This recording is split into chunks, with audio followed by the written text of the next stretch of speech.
Vols batting order is brought to you by Capital One. We told you all the home runs they have hit this year. The last #1 seed to win the Men's College World Series was back in 1999. They're better positioned with their pitching. 2 games, 2 wins, that's it. Other side for Florida State, it's going to be a bevy of arms, and it starts with the freshman right-hander John Abraham. Yeah, 6'3", 198 pounds out of Tampa, Florida. I tell you what, he got a couple starts on the year. That's all he's got is 2 of them. That came in early April. Since then, he's been in the bullpen, but he's been really good as of late. You go back to his last 4 appearances, 8 2/3. He's only allowed 1 hit and 1 run, but it's about the breaking balls for Abraham. I mean, that is the strength of what he does. 68% of the balls he's going to throw typically are going to be off-speed type pitches. He's got them. He will spin them against Tennessee with 57 wins this season. Florida State with 49 of them. And the Noles hoping for a Game 3 in this matchup tomorrow. Vols trying to get to the finals that start on Saturday, a best of 3. Christian Moore leads it off that cycle Friday. And away we go with 92 up the ladder from John Abraham. First outing in 2.5 weeks for the Tampa native. I think Jared said to his pregame, we're backed into a corner with our pitching. And there's the first of what we suspect will be many breaking balls. Yeah, got 2 of them. That's the overhand curve there. It'll have more depth to it. Then he'll throw more of a slider, a little bit right to left, if you will. So 2 different breaking balls. Fastball's going to be right around 92. Is 2-0. That's up high. A little different day at the ballpark, too. We got not a ton of wind, but what there is kind of blowing out towards right center field. So fly ball pitchers have been really good to this point in this event, but today the ball will carry when it's in the air. Like we saw from Florida earlier today. Got a win over Kentucky to stay alive with a big showing from the offense. Yeah, this is the most offensive day we've had at the ballpark so far. Typically, the last 2-3 days, wind been blowing almost straight in. Not so much today. Saw Tony Vitello's team coming off a win Sunday against North Carolina. And here on Wednesday, Christian Moore is aboard. The superstar projected to go 12th overall in Kylie McDaniel's new mock draft. And Ben, you said it. Strikes are the problem with Abraham, not stuff. And you talk about a lineup that's hard to trust your stuff and find the zone with right out of the gate. It's this Tennessee team. It's scary top to bottom, but especially these first 4 hitters. Yeah, Abraham only 34 innings of work on the year. And you're right. I mean, you look at the numbers, 29 walks and 34 innings of work. And so it's not about the stuff. The question is, can he get it over the white part of the plate? Typically, he wants to get ahead with that fastball and then get to those breaking balls, but he's got to be able to get ahead to be able to get to him. Next up is Blake Burke, junior first baseman from Brentwood, California. Second team All-SEC, and like Christian Moore and Billy Amick, who's behind him, a very high draft prospect as well. In a few weeks, there's a good one. Really big whiff rate on that breaking ball. And then the fastball command has been an issue for John Abraham, who over his last 4 outings, he has gone 8 2/3, just 1 hit, 1 run, 10 Ks despite some walks in there. Fades away, and that's a changeup. Talked about the offense that he faces. Link Jarrett said to us, it's an exceptional lineup, and so we're going to need some really good performances from guys stepping up.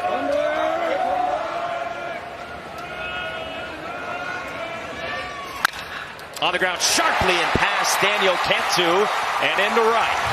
Christian Moore goes first to third, and Tennessee's in business right out of the gates.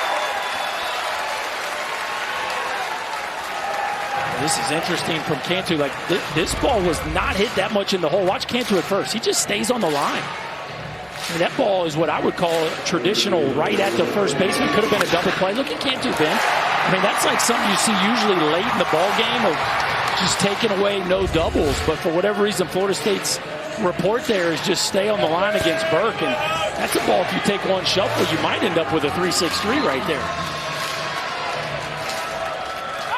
So 8 pitches in. It's a Tennessee threat. And Billy Amick climbs in. If you're the freshman John Abraham, now it's about minimizing damage right now. Your offense has been one of the best, if not the best, in the NCAA tournament. Just try to give up 1 here and let your offense go to work in the bottom half of the inning. Gotta have strikes to do it, and it's ball 1 to Amick. Clemson transfer from Batesburg, South Carolina. Came in with big expectations this year. Kylie McDaniel's got him top 20 on his MLB draft board. A couple of hits Friday against Florida State and a couple walks in this event as well. 2-0. And they're getting hot in the Florida State bullpen.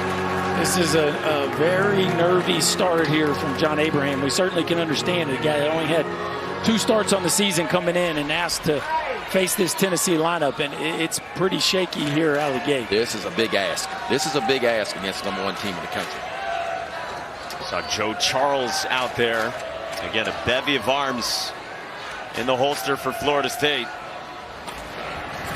Swing and a miss on a 2-0 changeup. That ball had some really good left to right in it.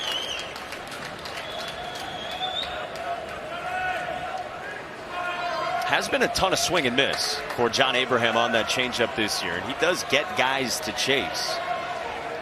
Well, he trusted it right on right. 2-0.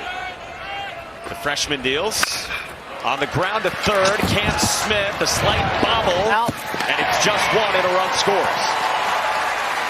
Christian Moore comes in from third, and it's 1-0 Tennessee. Yeah, Cam Smith here. This could have been a 5-4-3 double play, but a little bit of the bobble in the transition for Cam Smith over at third base. Ball was hit hard enough right here, but watch this. Into the glove. See, I got it almost on the left side of his glove. He's able to recover, but that allows him only to get the runner at second base.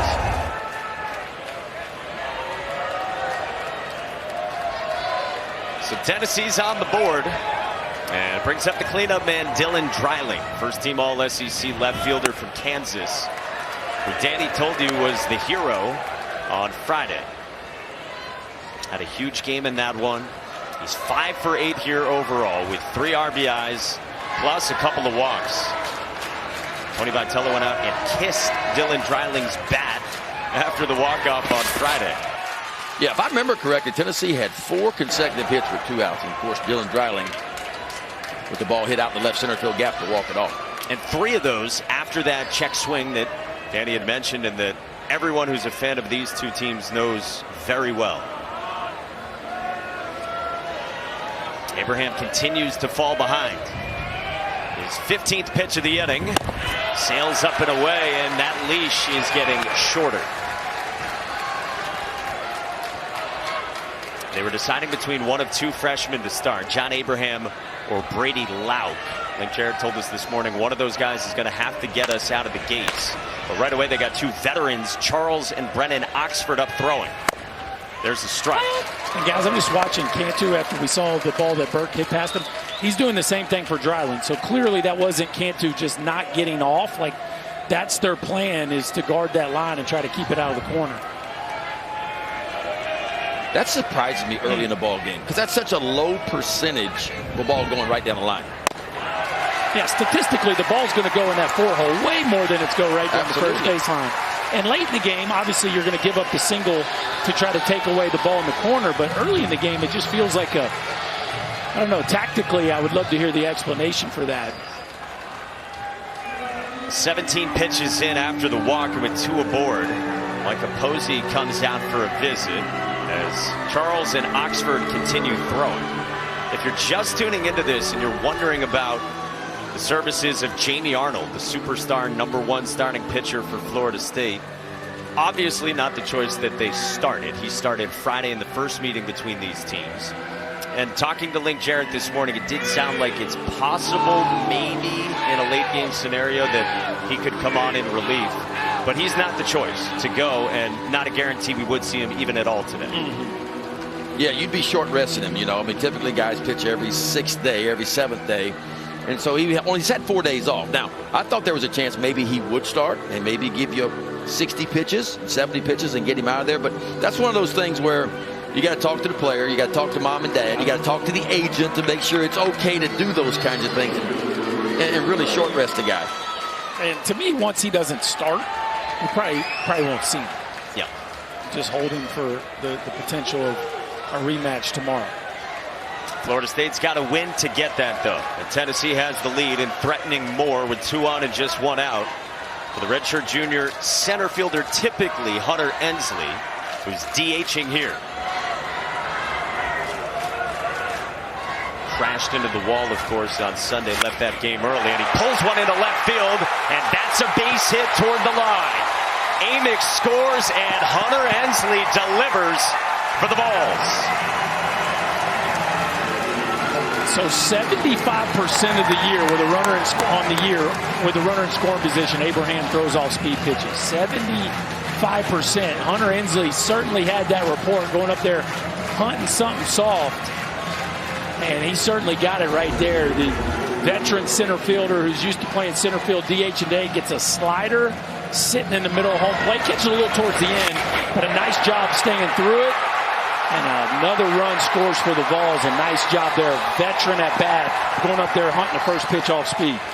I mean, we talk a lot about this team's home run total, and we should. But, I mean, they can hit, too. I mean, the team batting average of .311. Well, there's polish there, right? The plan is, hey, guys, in run-scoring situations, it's heavy breaking ball. Go up there and hunt one. Even if he throws you a fastball, it's probably for show. But then you got to execute that plan, too. It's one thing to look for a breaking ball. It's another thing to get the right one and be on time. And the other piece of that is, I mean, John Abraham struggled to throw his fastball for a strike. So you could almost eliminate that pitch. He's going to throw something off speed right at 70% of the time in any situation. And the fact he doesn't land his fastball a whole lot, it almost makes you go up there and say, oh, you know what? I'm going to sit breaking balls. Well, this will be a pitching change. Almost certainly this is how Florida State does it. They send the catcher and the infield in first. When the catcher returns, then you would expect to see Link Jarrett to make a move here. With 2 runs already in for Tennessee, and here he comes to make, at long last, the move. You got 26 outs to go, but if you're Florida State, you have to make this pitching change now before it balloons even more. Have to. It's an offense that you know is going to consistently put runs up throughout the course of the game, and you can't let them run away and hide. Like we saw in the first game, Florida scored 7 in the first, and that's just nearly impossible to come back. And don't forget who's pitching for Tennessee. Sechrist has not allowed a run in the NCAA tournament. Like, he's been their although he's pitching out of the 3-hole, for me, he's been their best dude. Like, he's been that good. So you can't afford to let Tennessee run away and hide.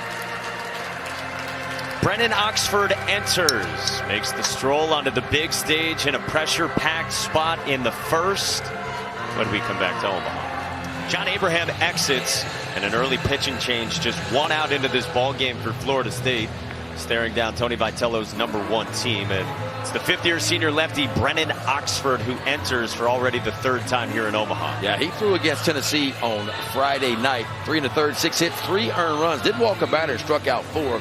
There's the numbers on the year. He can really strike you out. 3-to-1 strikeout to walk ratio, 66 of them, and 54 1/3. And it's pretty much about the slider for him. That slider got a big swing and miss, right at 45%.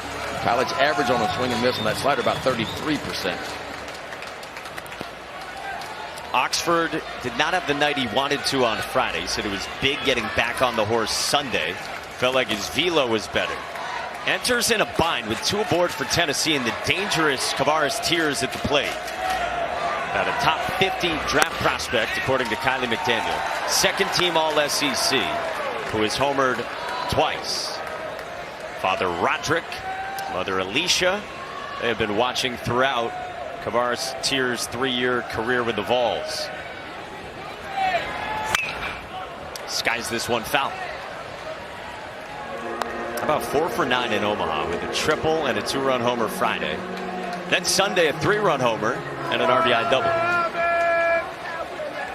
Red hot. Moore and then Dryling and then Tears, like the 3 of those have just been a wrecking crew for this Tennessee team so far in Omaha. Bounces one up the middle at Drew Burrow and a high hop. He's out. They get the out anyway. 2 gone. Where'd that ball hit? That ball hit the edge of the grass where it meets the dirt, maybe? It did. It hit like right in front of the lip. I mean, obviously got a lot of top spin to it, but it looked like it did. It hit right.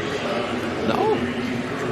And that's really the ball you don't want to see hit if you're Tony Vitello, because Ensley is running there from first to second, and that's easy in the adrenaline to try to grab a gear and beat that ball out and really probably fortunate that he's okay running off the field. That's not exactly what you want to see from him early in this game, is feeling like he needs to try to beat a ball out. Nice job by Faroux there to hang with him. Again, Ensley's got a lower body injury, so that's why he's DHing and not starting at center. That is strike one from Oxford to Dean Curley, freshman shortstop in the 7th spot from California. 20-year-old rookie on the SEC All-Freshman team, who is 2 for 7 here with a pair of RBIs plus a walk. With Abraham Dunn and Oxford in, steps off the mound.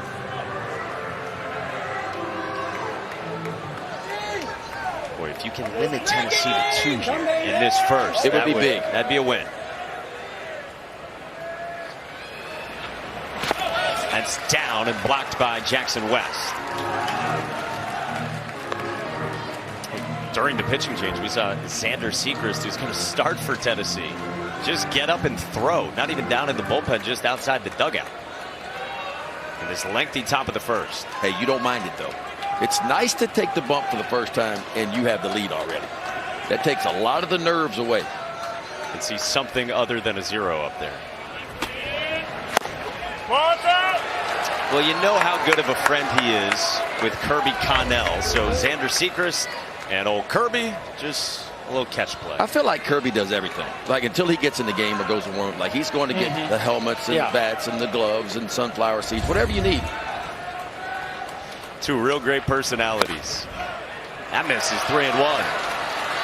Xander Sechrist had the line about Kirby Connell during Supers. He said, Kirby will be at my wedding and he will be at my funeral. It's kind of dark humor from Xander Sechrist. How long does it take to get that mustache game ready, you think, Bert? Well, the boys saw him walking around. This one gets away and it leads to Dreiling scoring. 3-0 Tennessee. Wow. Boy, that is not what you need. It looks like you maybe, as you said, Mike, have a chance at least to minimize the damage. Just handled another one. The old Terry Mulholland step-off move. He was barely off the base there, Ben. But really, that's a ball Cantu should catch. I mean, that ball's in the air. He just whips it. And now on the ground to second at Faroux. And Tennessee strikes for 3 in the top of the first with the Vols #1 in the country and 1 win away from the finals. And the Seminoles batting order is brought to you by Capital One. Looking for a 3rd win in a single men's college World Series for the first time since 1999. And Max Williams and company are going to face senior lefty we showed you, Xander Sechrist, with a 3.26 ERA and his first ever appearance in Omaha. Yeah, he's been hot lately, too. I mean, his last 3 starts, 17 innings of work, only 2 earned runs. So that's an ERA just above 1. What best thing about him, he is a strike thrower. Look at that, only 14 walks in 66 1/3 from him. Kind of an old school approach, Berkey. He's not afraid of contact. He will pitch to contact. Not going to overwhelm you with the fastball. That's kind of what it's going to be. 86. He may show you 88, 89. He's going to mix it up, show you a little different arm slot from time to time against the left-handers. Spin a couple of breaking balls in there and a good changeup as well. Tries to dot a couple of heaters to begin to Max Williams. The Alabama transfers got 6 hits here. Yesterday, 3 for 5, and we showed you went back-to-back with Jackson West. No swing, according to Sean Rakos. Well, that's called putting the brakes on right there. Nice job by Max Williams. He was all geared up to let it fire. Guy wasn't the starter the opening weekend of the season. And now I think we've got a ball of some kind that has landed on the warning track. So a quick pause for Xander Sechrist. What Tony Vitello was saying to us this morning, it's really good he gets out there. We said he didn't pitch before in the previous 2 trips to Omaha, including last year during Sechrist's career. And Tony said to us, we're not here without Xander Sechrist. We will ride him today as long as possible. Breaking ball there at 71. That's what he'll do to you right there. No such thing with a fastball count with Sechrist. He'll bend that breaking ball in there in plus counts. He'll also throw you a changeup as well.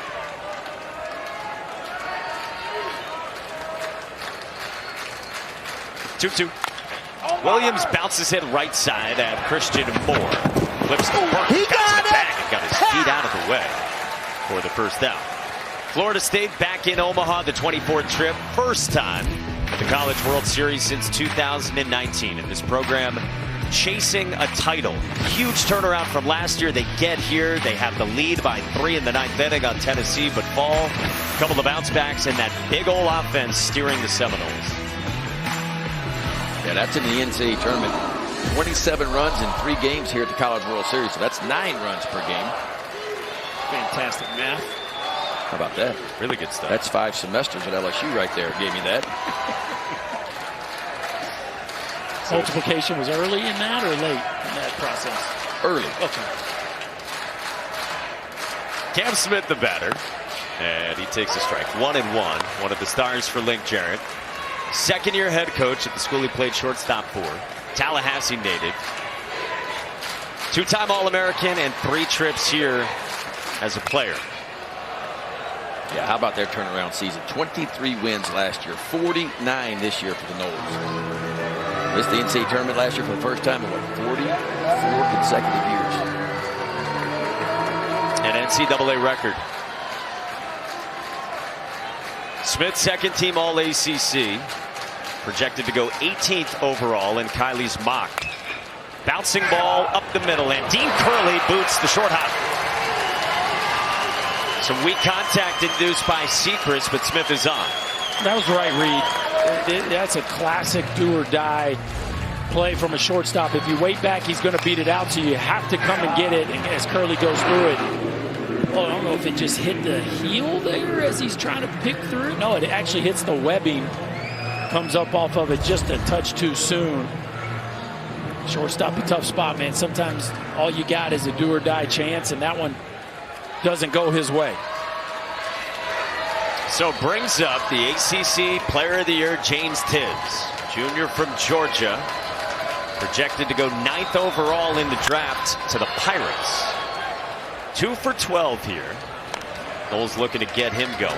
Does have 4 walks. Yesterday against North Carolina, walked twice and had a double that he smoked in the 5th inning. It felt like he was perpetually in a full count yesterday.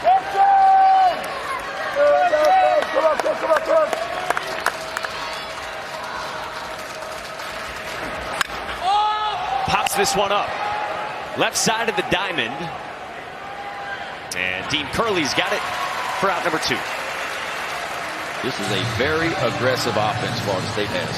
Tops in the country really swinging at the first pitch and swings at home plate as well. And if you're Sechrist, you don't mind that. You just know that I got to make quality pitches from the shoot. Like, they're not going to take many pitches. They're going to be very aggressive. They have been all year long. That can, as a pitcher, I don't mind you swinging early. If I make good pitches, that means I can keep my pitch count down and I can work deeper into a ball game.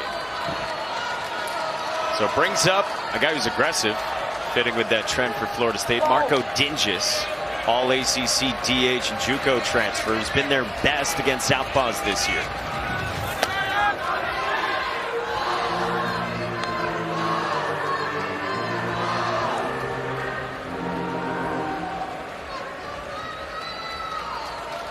Third year for Xander Sechrist as a big part of the pitching staff.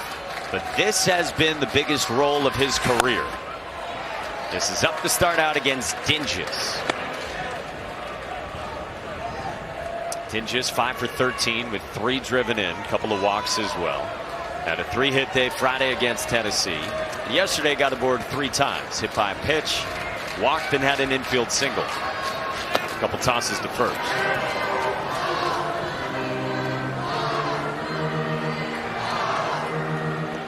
A lot of hits for Marco Dinges, part of this offense that has been nails in the postseason. We told you we did the math. Most runs of any team in the NCAA tournament. Quick math. Ben's going to have all the math answers today because he got a haircut today. Yeah. I feel a lot better. Bet you think it clearly. A little lighter. Uh-huh. Yeah. More aerodynamic. I mean, it is high and tight. The 1-1. Dinges in the air, center field. Tears goes back into the alley, on the move, and hangs on! Wow. just like Hunter Ensley, Kavaris Tears up to the task. Boy, this is a kid that typically plays right field. But now in center field, I tell you what, watch this move right here. He chased this ball and collects it and up against the wall all at the same time, folks. This Tennessee team can do just a little bit of everything on a baseball field. That first step always the most important, and wide open out toward right center field and collects it. And that gets the balls off the field, up 3-0 after 1. Hunter Ensley the other night making this spectacular catch in a car crash in center. He's DHing today, so Kavaris Tears, like Ensley, proving I will give my all for Tennessee today. Tears lost everything but the ball as he hit the wall there. The glasses went one way, the hat went the other. I have no idea how he held onto that ball because it wasn't a perfect catch. But, man, Tennessee's outfield defense has shined here early on in Omaha. I mean, everyone's begging to play center. In game on Sunday, Christian Moore was trying to angle to move from second to center. It's Tears who's out there, and it seems like any one of them is willing to just drill themselves into that padding. This is a dream outfield. It's so big, and if you can run a little bit as an outfielder in this ballpark, you can really shine. Well, and as a team, you can separate yourself. And Tennessee plays in one of the smaller ballparks in regular season. But if you watch them throughout the course of the year, it definitely was a strength of this team, their outfield play. So we got to make sure the headband's back on. Yeah, you got to retrieve the glasses, right. The hat. That's right. Got to get the drip all straightened out. Maybe a little smelling salt. There's Hunter Ensley. Lower body injury. Not any sort of concussion or concussion protocol from the catch, as hard as that might be to believe. This is Reese Chapman, 2-1 from Brennan Oxford. Pop foul to lead off the second with Tennessee up 3-0. They've clearly done a nice job with the padding here at Charles Schwab Field, because if those two collisions guys were able to walk away from all right, that's a good sign. High impact. 2-2. We've just seen so many good catches, and not only with Tennessee, but in the outfield. Harrison Dedewick for Virginia. Chase Laviolette had a robbery into the wee hours of Sunday morning for Texas A&M against Florida. We've been treated to some high-level defense, as you would expect with the best teams in the country.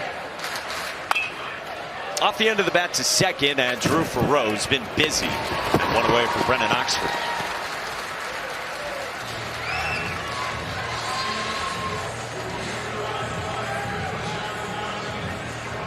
So we've seen a lot of Drew Farrow so far, and if you're wondering, he's normally number 3, but today, you saw it correctly, he is wearing number 45. Sometimes uniforms get lost in transit. Maybe that's the case. Yeah, guys, number 3 got left in Tallahassee, didn't make the trip to Omaha, a staffer told me, so he got number 45. I heard he got to pick, but anyway, he's wearing 45 today, not number 3. It's left back home. How about we got the name on the back of it in time, though? Listen, it's top notch here. It's Omaha. That's what we do, right? The pinstripe one, that's the pinstripe version of his uniform. Everyone else, all the other ones made it here, but that one did not. It's odd we can change the name, but not the number. That's a really What good happened point. to FedEx or UPS? Seemed like we could get that jersey here pretty quick. That would drive me crazy if I've been a certain number all year long. Yeah. Now I got to get to Omaha and wear a different number. Yeah, I guess being the home team, they're wearing the whites, and Yeah. it is what it is. You look back years later, and yeah, it was 45 that year. That'll really question some of your baseball superstitions at that point. Yeah. Can you get your mind right in a different number? 2-1 on Cal Stark. Number 10. It's still number 10 for Tennessee. Catcher takes a strike. It's 2-2 on the Knoxville native. 0 for 7 here. Friday worked a walk. Few strikeouts on Sunday for a guy who supplied 10 home runs to that gaudy total of 177 for Tennessee. Yeah, he had 3 of them in the regional in Knoxville. Getting out of that 9-hole. Swing and a miss. Good heater with some life for Brennan Oxford. slowed the bat down a little bit on the pitch before that.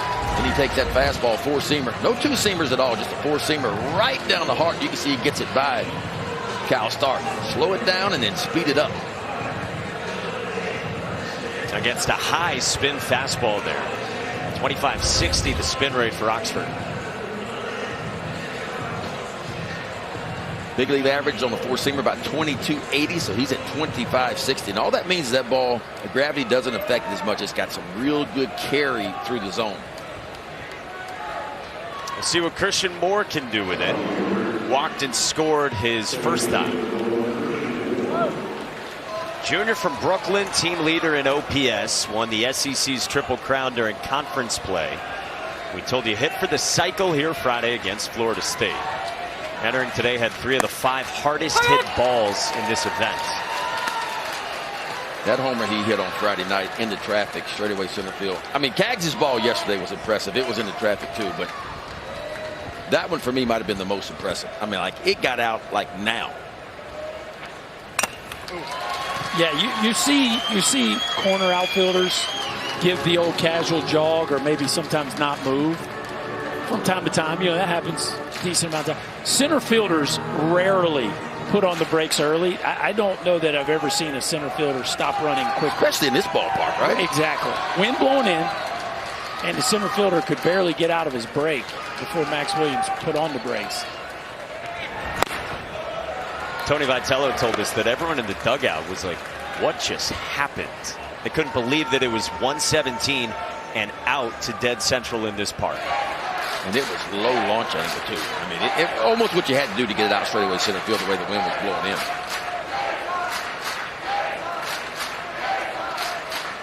1-2 the count on Christian Moore. Lays off. Ben, what would you like from your outfielders if you, and this was a rarity for you, if you did give up a no-doubter? Do you want them to give it a look, or do you want Oh, no, I would like to give just a little bit of a courtesy jog, you know. Just give me, at least, just don't stand there. Like, what used to bug me was a guy would never move out of his spot, just stand there and watch it go over his head. Just give me a little bit of a jog. That's insulting. If they just. But I will say this, if you're going to give one up, like, I want it to get way out. Like, don't give me the wall scraper. That is another rocket for Christian Moore. 2-out single at 115, right in the vicinity of his home run that night to complete the cycle at $117. The man will make you drop your jaw on a single. Imagine what happens when he gets a little launch on one. And this one was only 23 degrees lower than your typical homer, but at 117 miles an hour, it was a no-doubter. And he even impressed himself with his cycle the other night. Said he did not know until that moment right there he had hit for the cycle. And entering today, these were the highest exit velos here at the Men's College World Series. 2 names who are going to go very high in the draft. Yeah, Simo's not feeling for it at home plate. You can tell he is locked in. Like, every swing feels like it's max effort, and he's looking to do damage every time he strokes at it. Got a ball. And Moore moves up to second because of it on Brennan Oxford.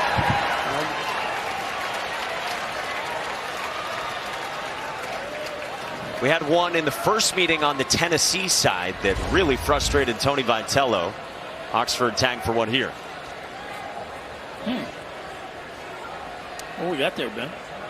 I mean, almost like he came set and then kind of readjusted his lower half. Yeah. So it puts a man in scoring position for the dangerous Blake Burke, who singled his first time and takes a ball. Blake Burke, 19 home runs. He hits one more. That'll be 5 balls with 20 or more home runs in this lineup. And having 4 with 20 is already something that's never been done before.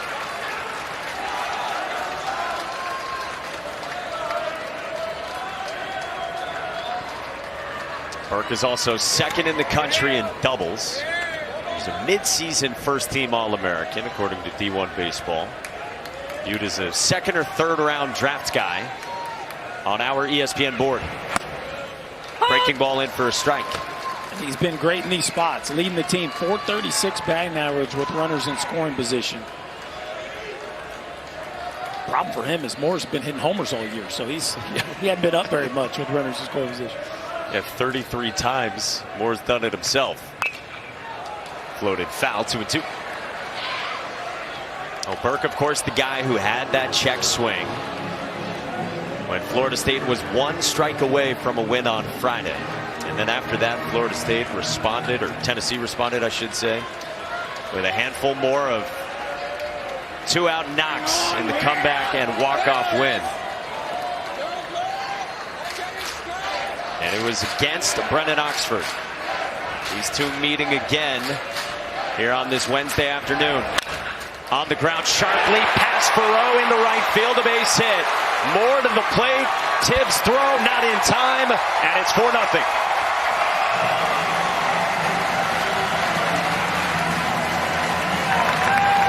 Been doing it all year, Big Ben. Blake Burke, just one of the most clutch hitters you will find in college baseball. Now hitting around 440 with runners in scoring position. Christian Moore with a 2-out single moves to second on the balk, and they make it pay off here. A hanging breaking ball. Burke able to just hook that thing right in the 4-hole. Oxford didn't quite get that one down where he was aiming. Burke hits it just hard enough. And the Vols just keep capitalizing in run scoring opportunities. Yeah, this was the balk right here. This is how Christian Moore got from first to second. Come set and see him rock again, and that's just enough to get you a balk. Boy, Tennessee continues to shine in runners in scoring position. They came in hitting over 400 in the College World Series runners in scoring position. So it's more than just the home runs. 4 runs already. And only 5 outs from Florida State pitching against them. This is Billy Amick, who reached on a 5-4 fielder's choice back in the first and scored.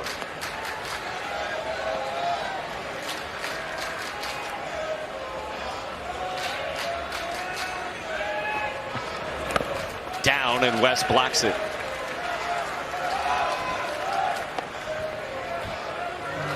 Already 32 pitches for Brennan Oxford, who Friday threw 28 pitches, tagged for the 3 runs against the Vols.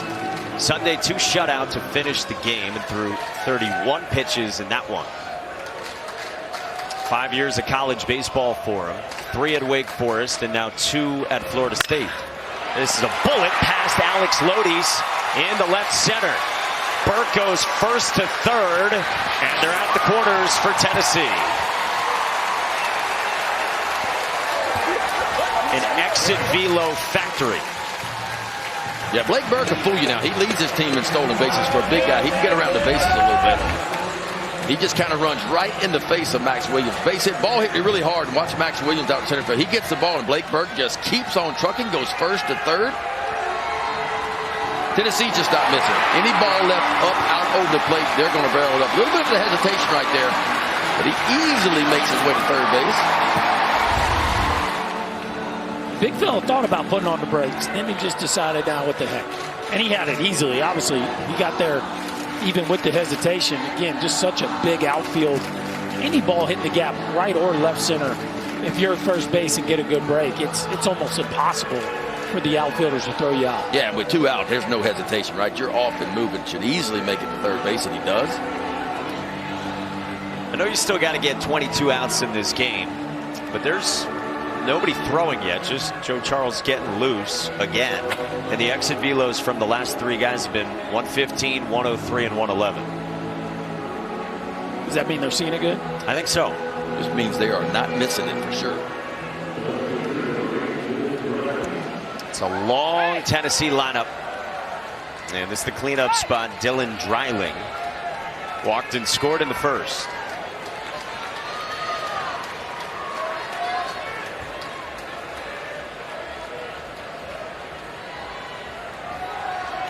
Draft-eligible sophomore is going to go high in the draft as well. In his first year this season in a full-time role. Got 95 at-bats last year as a freshman and was very good in the opportunities he had. But now starring. Oh! That's outside.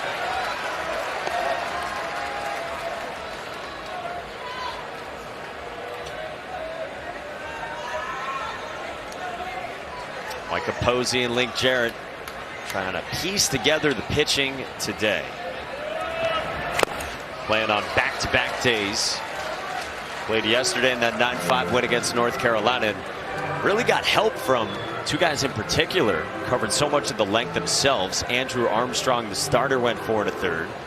And then Connor Holtz finished it with 4 1/3 shutout. And so that helped the case for today.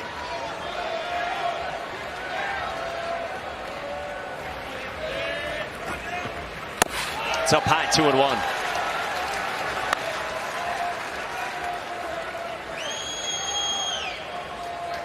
Another scary hitter right here. Number 2 on this team with runners in scoring position. Dreiling sitting in that 4 or 5 hole almost all year long has been a beneficiary of so many of these guys getting on base. And what we got here?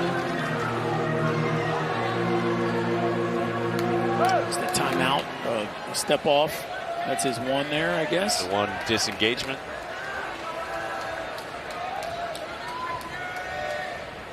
Two-1. Swing and a miss. 2-2.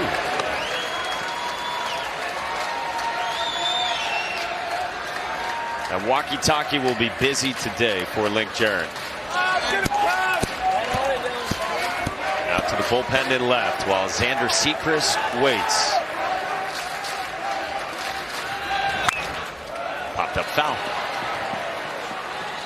I mean, it couldn't have really shaped up better for Tennessee the first couple of games. And just keep the pitching online. Xander Sechrist is your number 3. You roll him out here today, and if you win, long way to go in this one, things align for a series that would start Saturday. Yeah, you roll right back into your Friday night guys. And it's nice to have your number 3 guy, Sechrist, who's probably pitching the best out of anybody in the rotation right now. Yeah. 2-2. Curls to the edge for strike 3 calls. Yeah, Danny, it's so beautiful to hear Xander Sechrist talk about his mother. He said, I'm a goofy guy, and I'm a mama's boy. I'm not afraid to say that. Nothing wrong with that. Sechrist, I tell you what, he's an interesting story. The story goes that when he was 2 years old, he broke his right arm. He was really right-handed, and when he broke his arm, I guess they put a ball in his left hand, and he never looked back, became a left-handed pitcher. Told us, yeah. Told us he was on the changing table. Me, my mom, my dog Dalton, he said. Mom told the dog to stay. She had to grab some diapers. He said, well, the dog stayed, but I decided to see if I could fly. Jaime Ferrer lines out at Billy Amick, and Sechrist has an out in the bottom of the second, and it looks like some stress for Laurie today. A little less stress when the line drives go right at the fielders. Not much you can say about that, but good fortune. A rocket off the bat of Jaime Ferrer goes right at Billy Amick. It's a pitch and an out in the book, right, Ben? It's an out. You'll take him any way you can get him when you get to the College World Series. So 1 away after 104 off the bat. Now Daniel Cantu, 6-hole first baseman, USF transfer, 23-year-old who spent 4 years there with the Bulls and now a great year with the Seminoles. Ball and a strike for Cantu. 3 for 11 here, a couple of walks. Yesterday was 2 for 3. A couple backside singles, a sac fly, and a walk.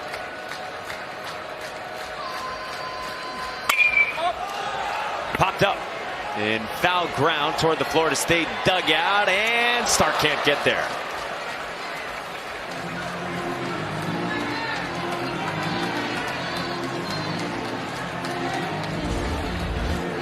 A lot of ground to cover here, Ben. You got, this is really Cal Stark's ball. Billy Amick was playing over, and so, you know, the wind's playing tricks with it. He's got to find the dugout. Looks like he stops thinking maybe this ball's going to come back to him, and you would think with the wind direction and the way the ball usually does come back when it gets close to the dugout that it would have, but that ball, for whatever reason, kept its plane, and Cal Stark just comes up a few feet short. So it gives Daniel Cantu another chance with 1 out and the base is empty. Hey, for exclusive coverage of today's game enhanced with our umpire cam, check out Upcast, available on ESPN+. Looks like this.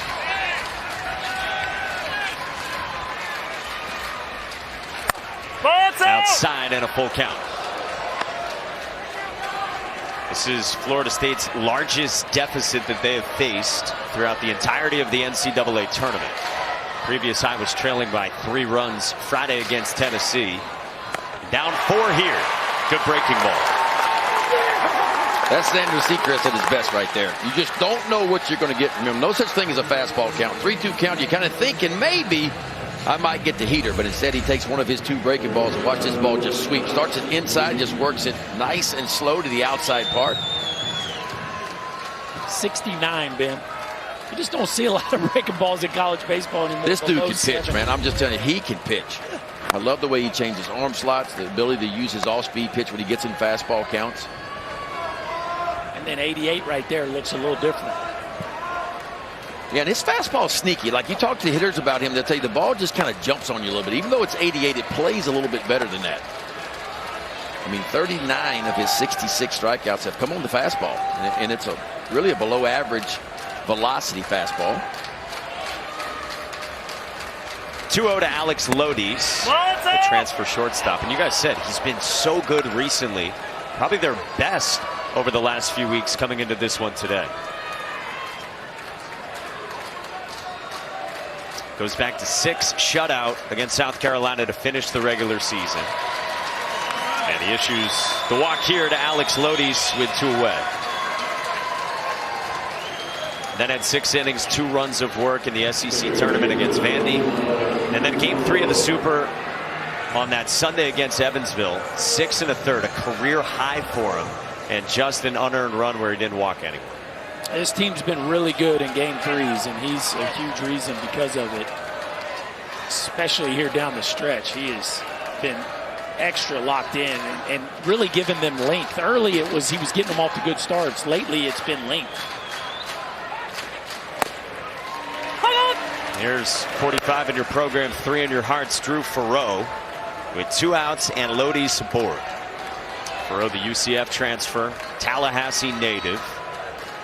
Football star as well in his days at Florida High School. Quickly, 0-2 and a back pick. Nearly got Alex Lodies, and Cal Stark will do that a ton. He can throw. Tony Vitello says that somebody needs to give Cal Stark an opportunity at the next level. Like, he really thinks he's that kind of guy. Defensively as good as anybody back there. Boy, he can do this. That's from a knee, just a bullet down to Blake Burke. 0-2. Line down the line, foul.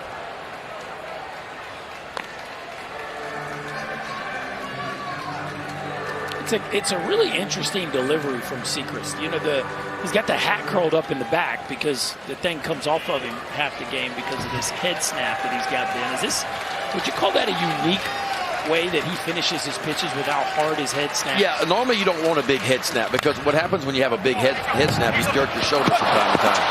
Christian Moore bobbles and sails it. Lodies to third, throw to second, and they get Farreau. What looked like a golden stroke of help for Florida State turns into the end of the inning. How about that, right? The inning started with a rocket right at Billy Amick, and it finishes with an E4 that turns into a 3-6. Christian Moore bobbles. He's going to take it himself. Then he throws it away. The ball bounces right back to Blake Burke. Blake Burke peaks. He knows he's got time, and he's got a very strong arm.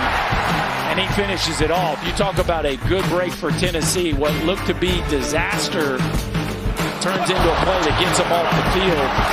Credit Blake Burke for throwing this strike right here. Tony trying to produce now. Yeah. What we got? Well, we got Bill Palladino. I think I remember that catch. I think King Griffey went up over the wall at Old Tiger Stadium. Gosh, out right center field. They all run together. I'm trying to remember the one in Tiger Stadium. 1998, if my memory serves, or if my Google search is accurate. This is stroked to center by Hunter Ensley right at Max Williams. Well, this isn't Tony Vitello producing, but this is Bill Palladino producing, and a couple great catches in the outfield. Hunter Ensley leaves his mark right there. The eye black ends up on center field. Face first into the wall, and then Kavares Tears loses his hat, loses his glasses, but somehow hangs on to the baseball. 2 different players, 2 different parts of the field, but both incredible catches. 4-0 Tennessee, top 3. with one out for Tears, who reached on a fielder's choice roller at second his first time. Facing Brennan Oxford, who's still out there.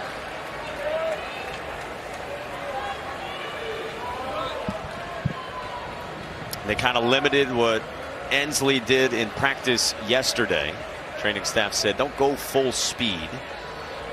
And with so much room in the outfield, they didn't know if they would put him out there today. Chose not to, DHing Ensley. So Tears, as you guys said, slides over from right, makes a fine play.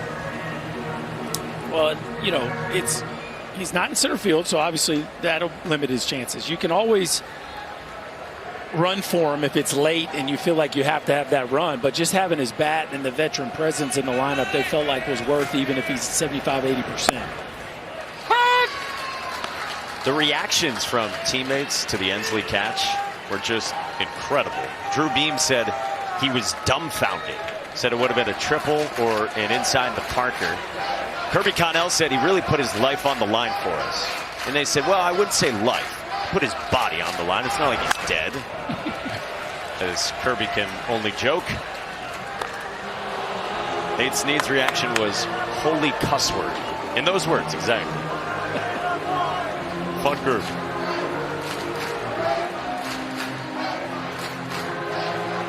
Tony was also trying to get on the people who are in charge of top 10 plays. Yeah. He said, how was that 10th on your guys' rankings? Trying to produce Sports Center too. Fell back. It'd be interesting to see tonight.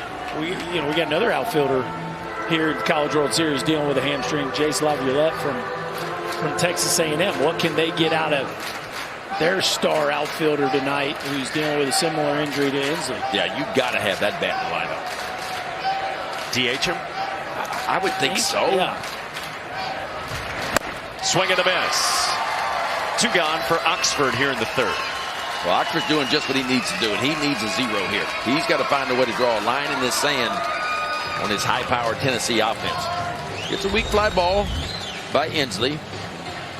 Just another fastball, almost like a two-seamer there. That ball looked like it came back in. Pretty good pitch.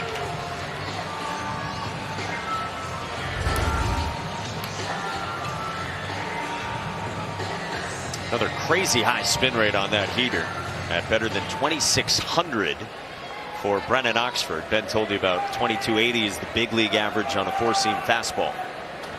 So he's got 2 outs here in the third, and it brings up the freshman shortstop Dean Curley. Grounded to second his first time.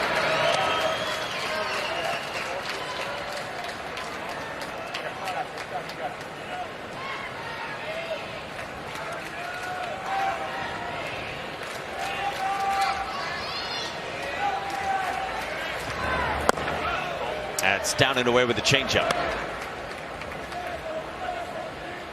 For Brennan Oxford, this has been far and away the best year of his career. Told you 3 seasons at Wake Forest, and now year 2 with Florida State. The guy originally from Durham, New Hampshire. Misses the back door, and it's 2-1.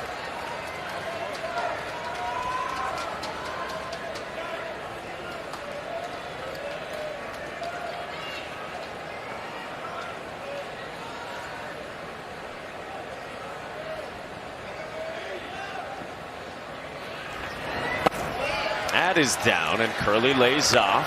3-1.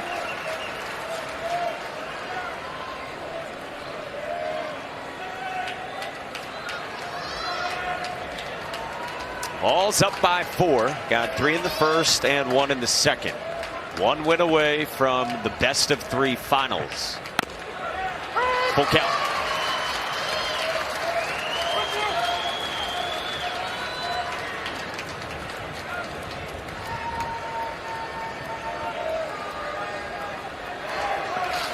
Middle game of 3 games today here at Charles Schwab Field in Omaha. Because of weather last night. 3-2. Curley on the ground, left side, and Lodi's throws on the run to make it a 1-2-3. So now we know the eye black doesn't get cleaned on walls between games. Now we know. Huge information. Yeah, in case you were wondering. Yes. Yeah, I know you don't leave a stone unturned. Huge. bottom three. Florida State down by 4 in a must-win scenario, and the hit dog Jackson West has another. After 4 hits yesterday out of the 9-hole, the Tallahassee native and Alabama transfer is on with the first hit off Xander Sechrist. Well, Jackson West has found another gear here in Omaha. Now 5 hits in his last 6 trips, and that's called controlling the angle of the barrel. A fastball up. Don't lose your barrel under plane. Flat as a pancake to the back of that baseball. And West stays red hot. And here you go for Florida State. 9-hole on. Now that's dangerous top of the order. That begins with Max Williams. Opposite way, down the line in left. Dreiling to the corner, can't get there. West goes to third on a double from Williams. And just like that, suddenly in the third, the Noles are in business. Here we go here. And Jackson West does it again. I mean, he's hitting the 9-hole, but he has been so good at getting on base and base hits to roll it right back over the top. And then Max Williams comes up and watch this swing here, Berkey. Trying to get the ball to the outside part of the plate, and that's an outstanding swing right there. That's almost like he was looking for the ball on the outside part. Hands go first, the barrel behind it. This ball slicing towards the line on Dylan Dreiling. So second and third, and nobody out for the Noles here in the bottom of the third. Only 3 pitches into this bottom of the third. And now 2 out there for Cam Smith. Projected first rounder who arrived here in Omaha as the nation's leader in hits. Takes off the back door, ball 1 after he reached on an error by Dean Curley back in the first.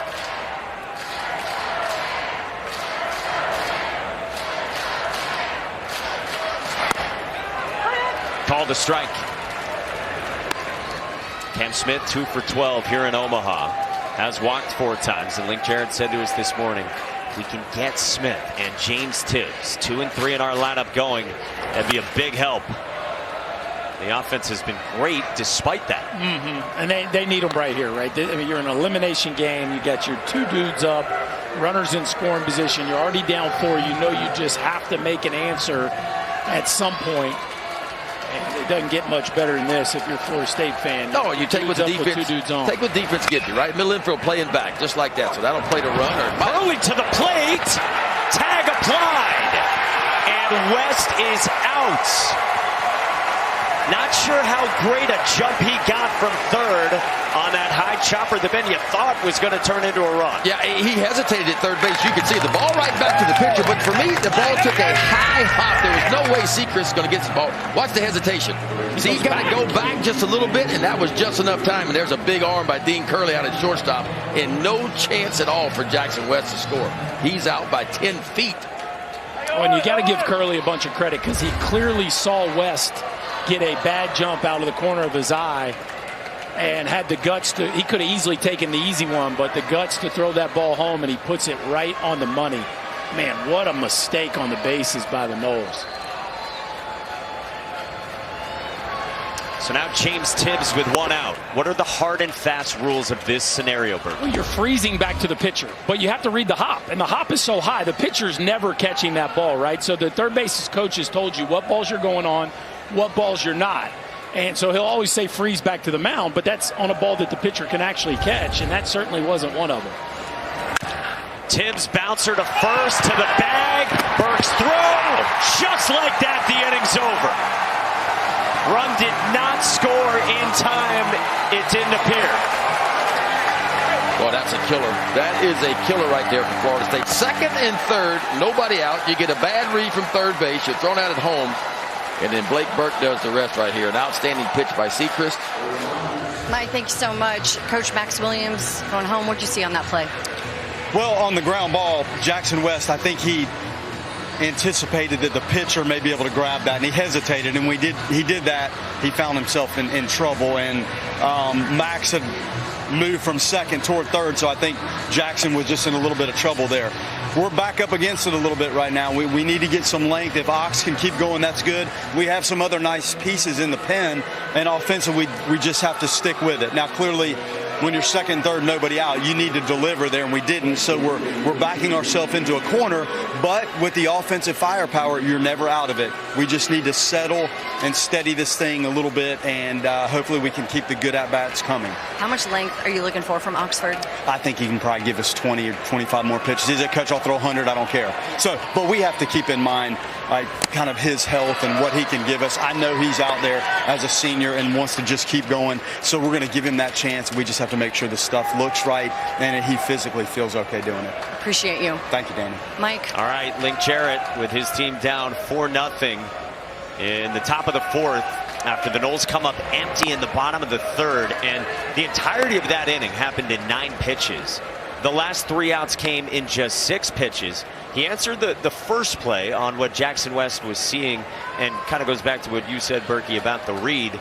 But then Max Williams, I mean, especially if there's a throw from Burke to the plate, you'd really want to be sprinting through home. Yeah, to me, as soon as the ball's hit, if I was at third, I would be scared Burke was coming home. So I'd have been flying just to make sure, I don't get tagged out if he decides to go home. Once he goes to second base, it was clear Max Williams just got caught. And, man, that replay was very close from him stepping on the plate to that tag being made. And all he's got to do is just take one more firm stride. It's almost like Max Williams, when the ball didn't come home, then he kind of broke it down a little bit, and that was just enough to cause it. Because if he touches the plate, obviously, before the tag is made, Florida State gets a run there. Correct.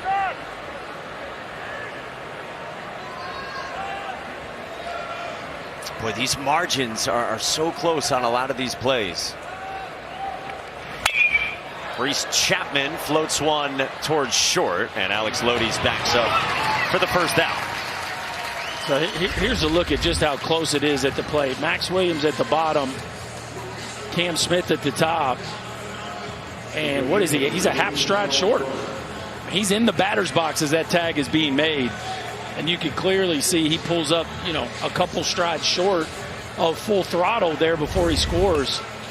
There was the tag out at second base after the error by Moore, right? You had the ball that Tears takes away at the wall early in the ball game. I mean, man, there's some plays that definitely could have gone a different way in this ball game here early. Where's Zapruder making down every single stride, and we got the beach balls out there, far from our world in the outfield.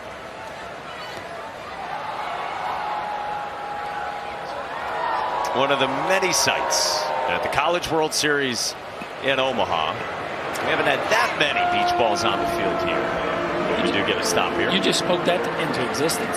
That's on me, everybody. That's on me. I'll wear that. Clearly your fault. That thing's not going to last long. Won't be long. That one will be out there, too.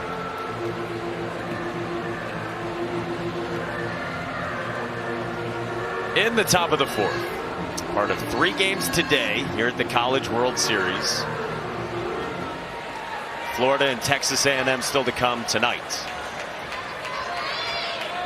1-0 on Cal Stark out of the 9th spot. Struck out on a good heater from Brennan Oxford his first time.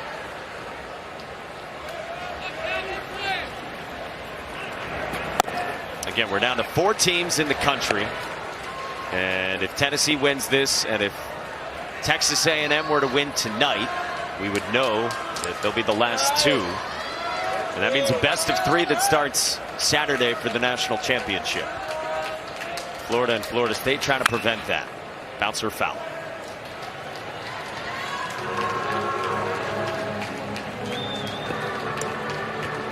And lost in that. Credit Blake Burke for a great play as well. He's already had 2 really good throws. Yeah. Game 1, when these 2 teams played each other, there was a couple plays he'd like to have back, but he has been really good to this point on defense in this one. Up high, 3-1.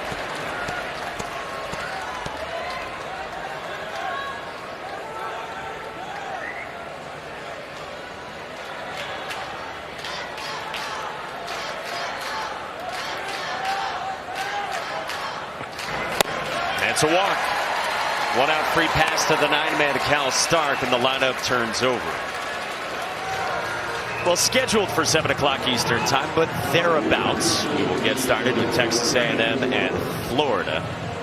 who broke out in a big way with the bats. Changed up the lineup, put Jack Caglione in the leadoff spot, and they went to work. Yeah, I'd say Brody Donay has arrived. Yeah, one down the right field line and one a mile down the left field line. 2 long ones for him. 7 in the first for the Gators today.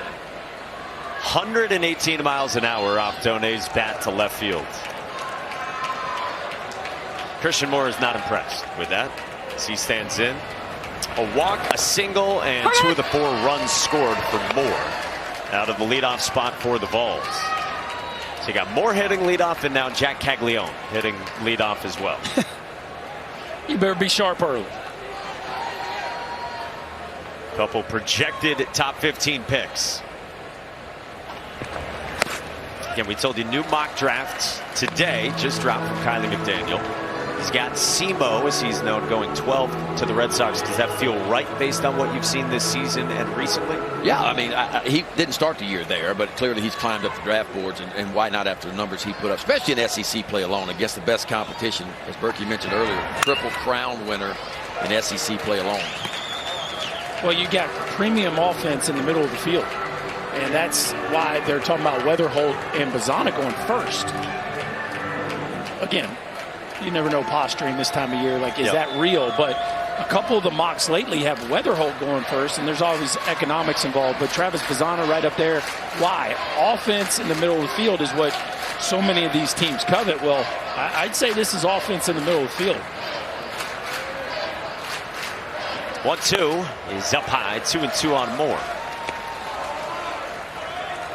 Now, both of those guys hit left-handed, and obviously Moore right on right, but you know, I think he's positioned himself to be certainly in the top 15 picks, and you just never know with the way he's performed here in Omaha how that'll keep rising.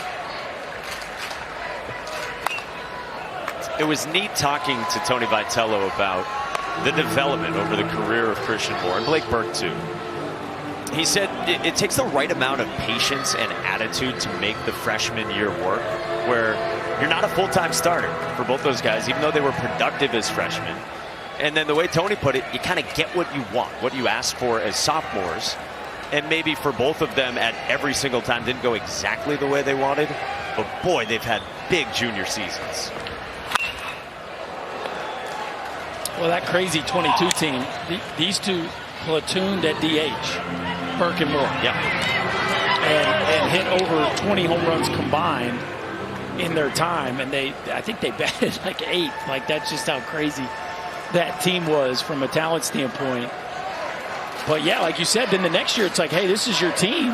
We need y'all to lead, and it took them a while to grow into that role. 70th pitch from Oxford is fouled off again. Yeah, what you guys are talking about, too, you got a kid from California and Blake Burke, right? You got a kid from Brooklyn, New York, and Christian Moore, Berkey. And you and I were talking about this. And when I asked Christian Moore about it, he said, listen, I'm the chiller of the two. I'm not the chiller of the two. Blake Burke is, right? And so for me, I get a little more aggressive, and Blake calms me down. But I light the fire under that guy. And they've been together since their freshman year. There's only 4 of them left in their class. And those two bounce off each other. They mean a lot to one another. With their different styles, they're from different coasts, but it all works out. And they've been hitting 1-2 this season for the #1 team in the country. 2-2 inside. Yeah, neat story, right? One from the right coast, one from the left. One plays second, one plays first. One bats first, one bats second. Here's what's true about both of them. Scary when they're in the box. Christian Moore 13 times this year has homered with 2 strikes. Sprays this one down the right field line into the corner. Christian Moore continues to hit. Cal Stark gets waved around third, and he will score on a triple from Christian Moore.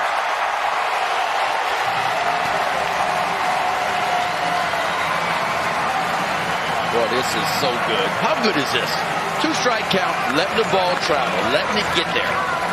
And Christian Moore just absolutely lets it get as deep as he can. Fastball, inside out swing, and I mean a bullet the other way. Protecting against something off speed. but still quick enough to get to the fastball. It got down all the way into the corner. Kyle Stark from first base would score all the way around he goes. Simo ends up at third with an RBI triple, and the balls just keep tacking on.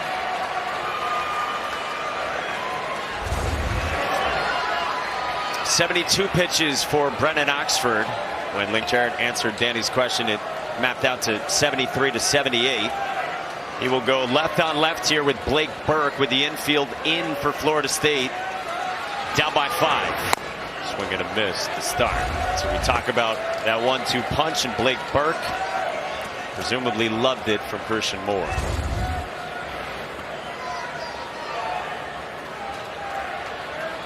With Moore at third.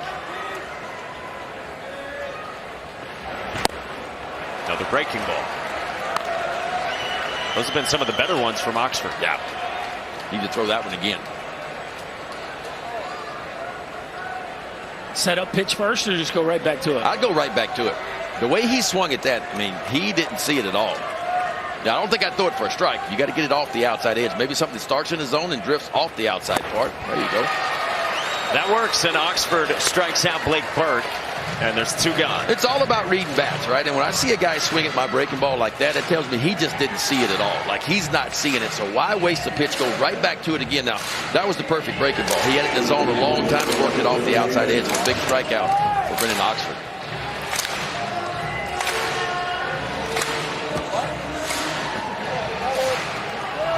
When you hear the stroke by Billy Squire, it means Billy Amick will not face Brennan Oxford. 5th-year senior emptied the tank in 3 outings here in Omaha, giving him 75 pitches today for a Florida State pitching staff that needed arms to step up here today against Tennessee.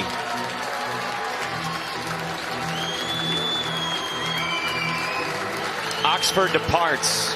Christian Moore has 2 of the 3 triples here in Omaha. And we talked about the 1-2 punch, and Blake Burke loves what he sees from Christian Moore. And Tennessee here in Omaha.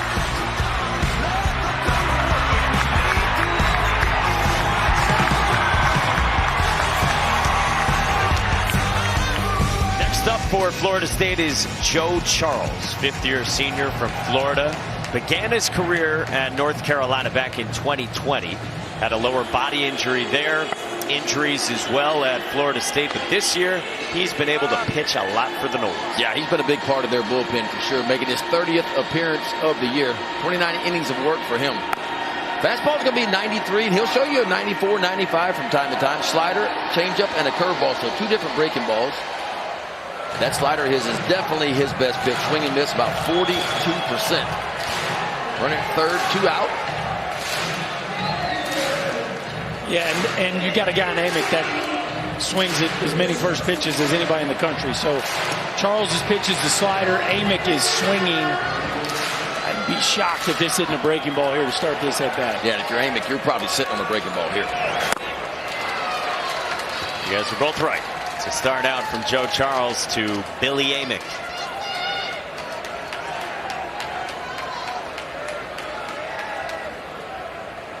A single his last time that came off his bat, 111 miles an hour to the pull side, with Moore on another slider.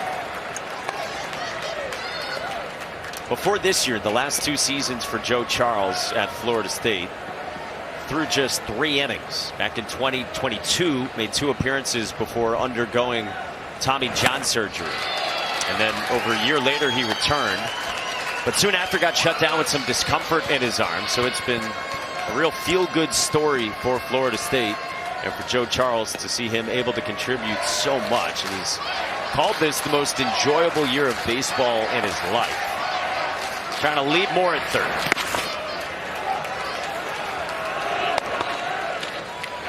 Once upon a time, Joe Charles, a big blue chip recruit for North Carolina, coming out of Celebration, Florida, and now here in Omaha.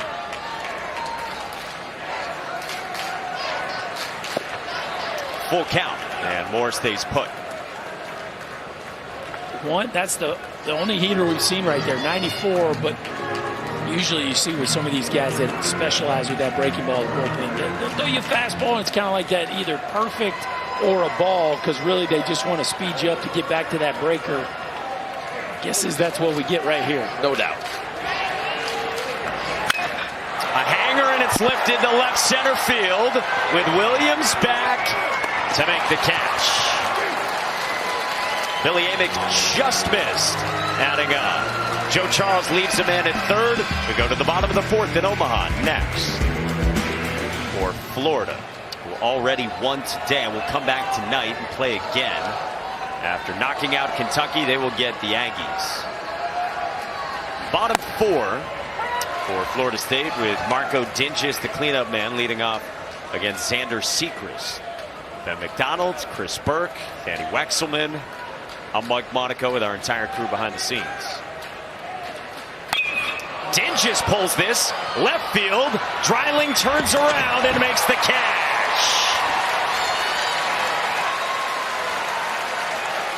Dinges has been robbed twice. I'll tell you what, I don't think that Dylan Dreiling got a very good read on this ball. We saw Amick's ball hang up to end the last inning.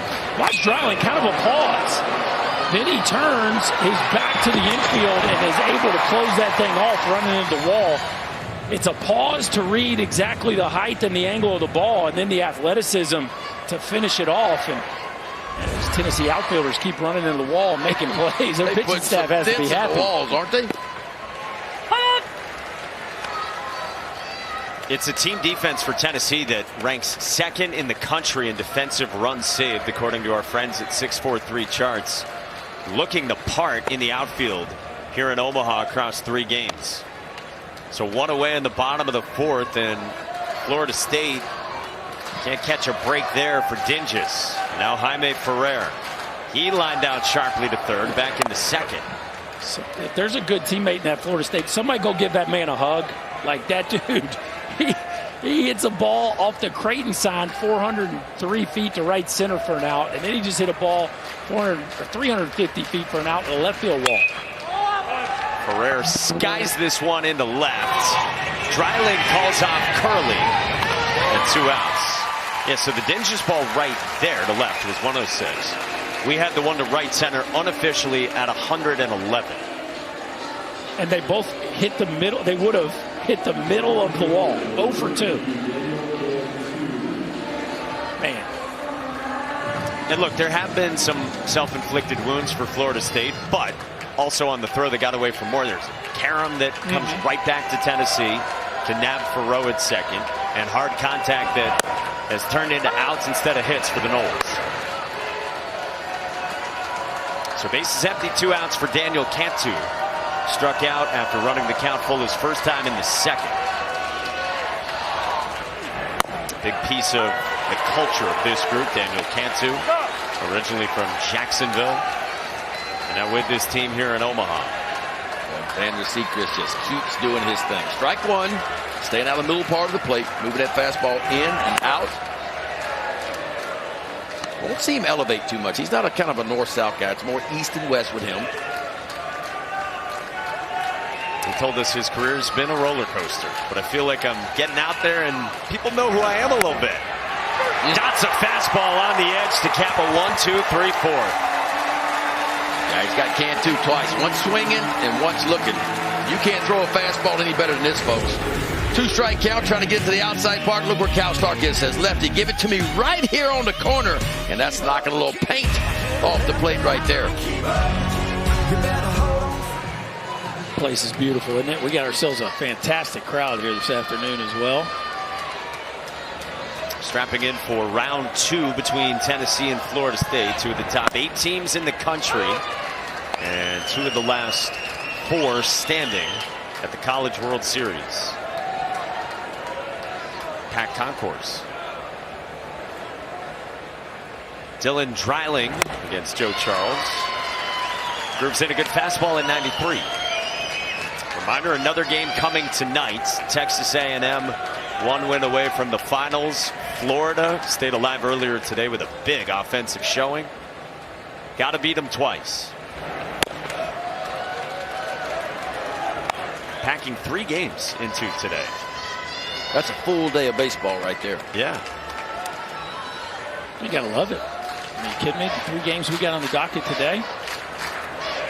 Not as good as it gets. Strike 3 called on Dreiling. And 2 up, 2 down for Charles since he came on in the 4th. Fastball, slider, and then finished with a fastball. You can tell Dylan Dreiling was not looking for the heater right down the gut right here. Sitting on something all speed, he gets caught looking. This is exactly what Joe Charles needs to do. He needs to find a way to stack a few zeros, preferably 2 or 3 of them in a row, and give his high-powered offense a chance to climb back in this ball game.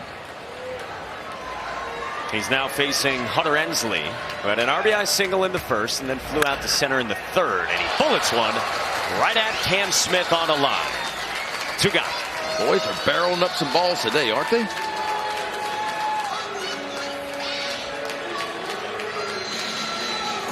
Two talented offenses. There's going to be some loud contact. You just hope it goes at where your defense is standing. We've seen a few of those here this afternoon. The 2 best offenses in the NCAA tournament, these 2 teams right here, both averaging over 10 runs per game, and both hitting some home runs. Tennessee 30 homers in the NCAA tournament.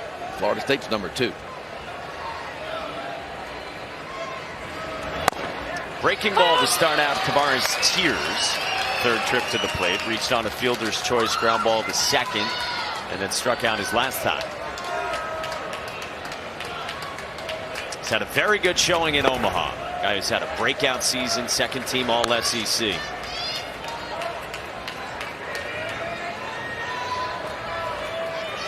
Redshirted as a true freshman 2 years ago. Only got 56 ABs last year. We showed you his parents the other day, including Father Roderick, Mother Alicia as well. Ben McKee wrote a great story covering the Vols. His parents would still travel to many games, even when Tavares wasn't playing. And Roderick, his dad, said, we just wanted to support him. Hey, you're not a failure if you're not in the lineup. Right now, it's just not your time. And then he's had this wonderful 3rd season on the team in Knoxville. Well, it's a big part of this Tennessee story. Dylan Dreiling and Tavares Tears waiting their turn. Last year in the outfield, it was Christian Scott and Jared Dickey. And these 2 guys just waited, and they worked while they waited, and boy, has it shown this year. Imagine having these 2 guys on their bench. But it was Dickey and Scott's time. Of course, Ensley was out there as well.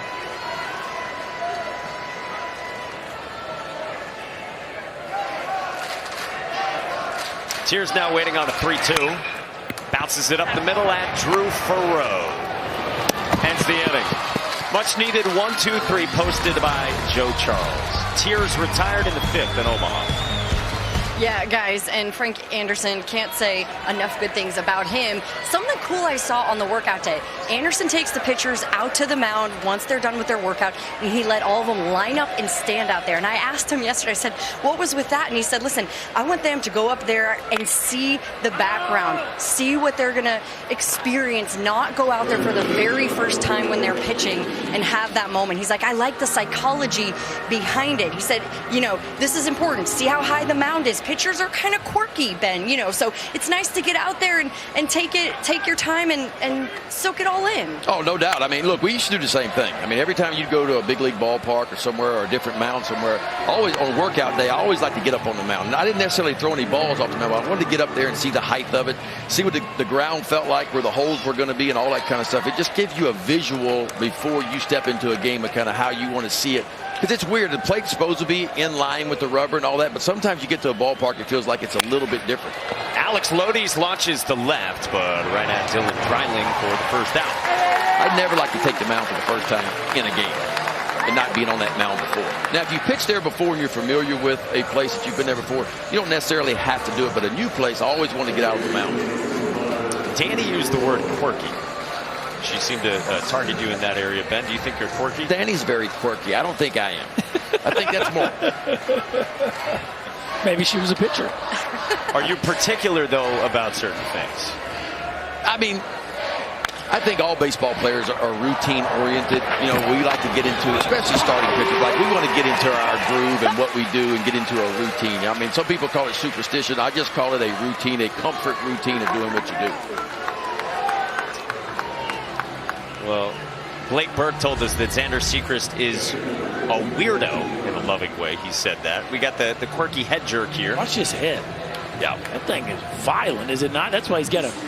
What do we got with the hat there? I remembered him in the regional. He had to go switch hats in the middle of the game because every time he threw 5 straight pitches in the regional and the hat came off 5 straight times. So then he calls time and go gets another hat. He puts that one on and it lasts 2 throws and it's low. So it's almost like he's got it bent up in the back to kind of tighten it up so it doesn't come off of his head.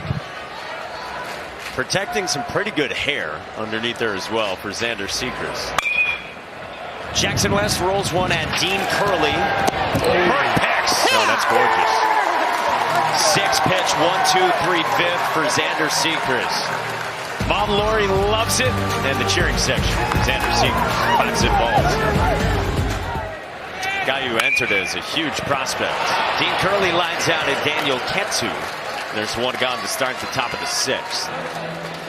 Florida side of things, we'll see who they throw. Maybe some Cade Fisher, maybe some Fisher Jameson.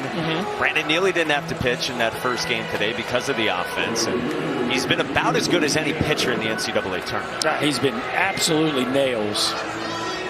Such a weapon for the Gators at the end of that game. And you know, he really kind of shortens it. Now, the Aggies have one of those too in Chris Cortez. So in a way, it almost feels like a 6-inning game, because if one of those 2 guys gets the ball late, it's going to be tough sledding to overcome a multi-run deficit. That's what Florida State is facing here in a must-win game for the Noles.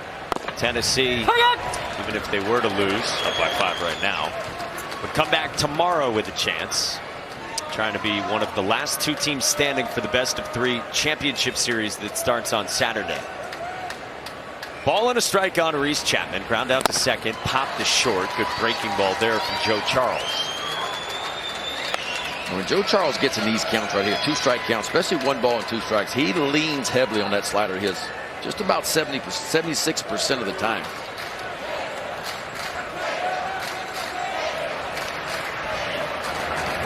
Swing and a miss. Charles with a strikeout of Chapman, and there's 2 gone. And Tennessee knows a scout report, and it's almost like Chapman kind of sitting on a breaking ball right there, and he gets a little elevated heat.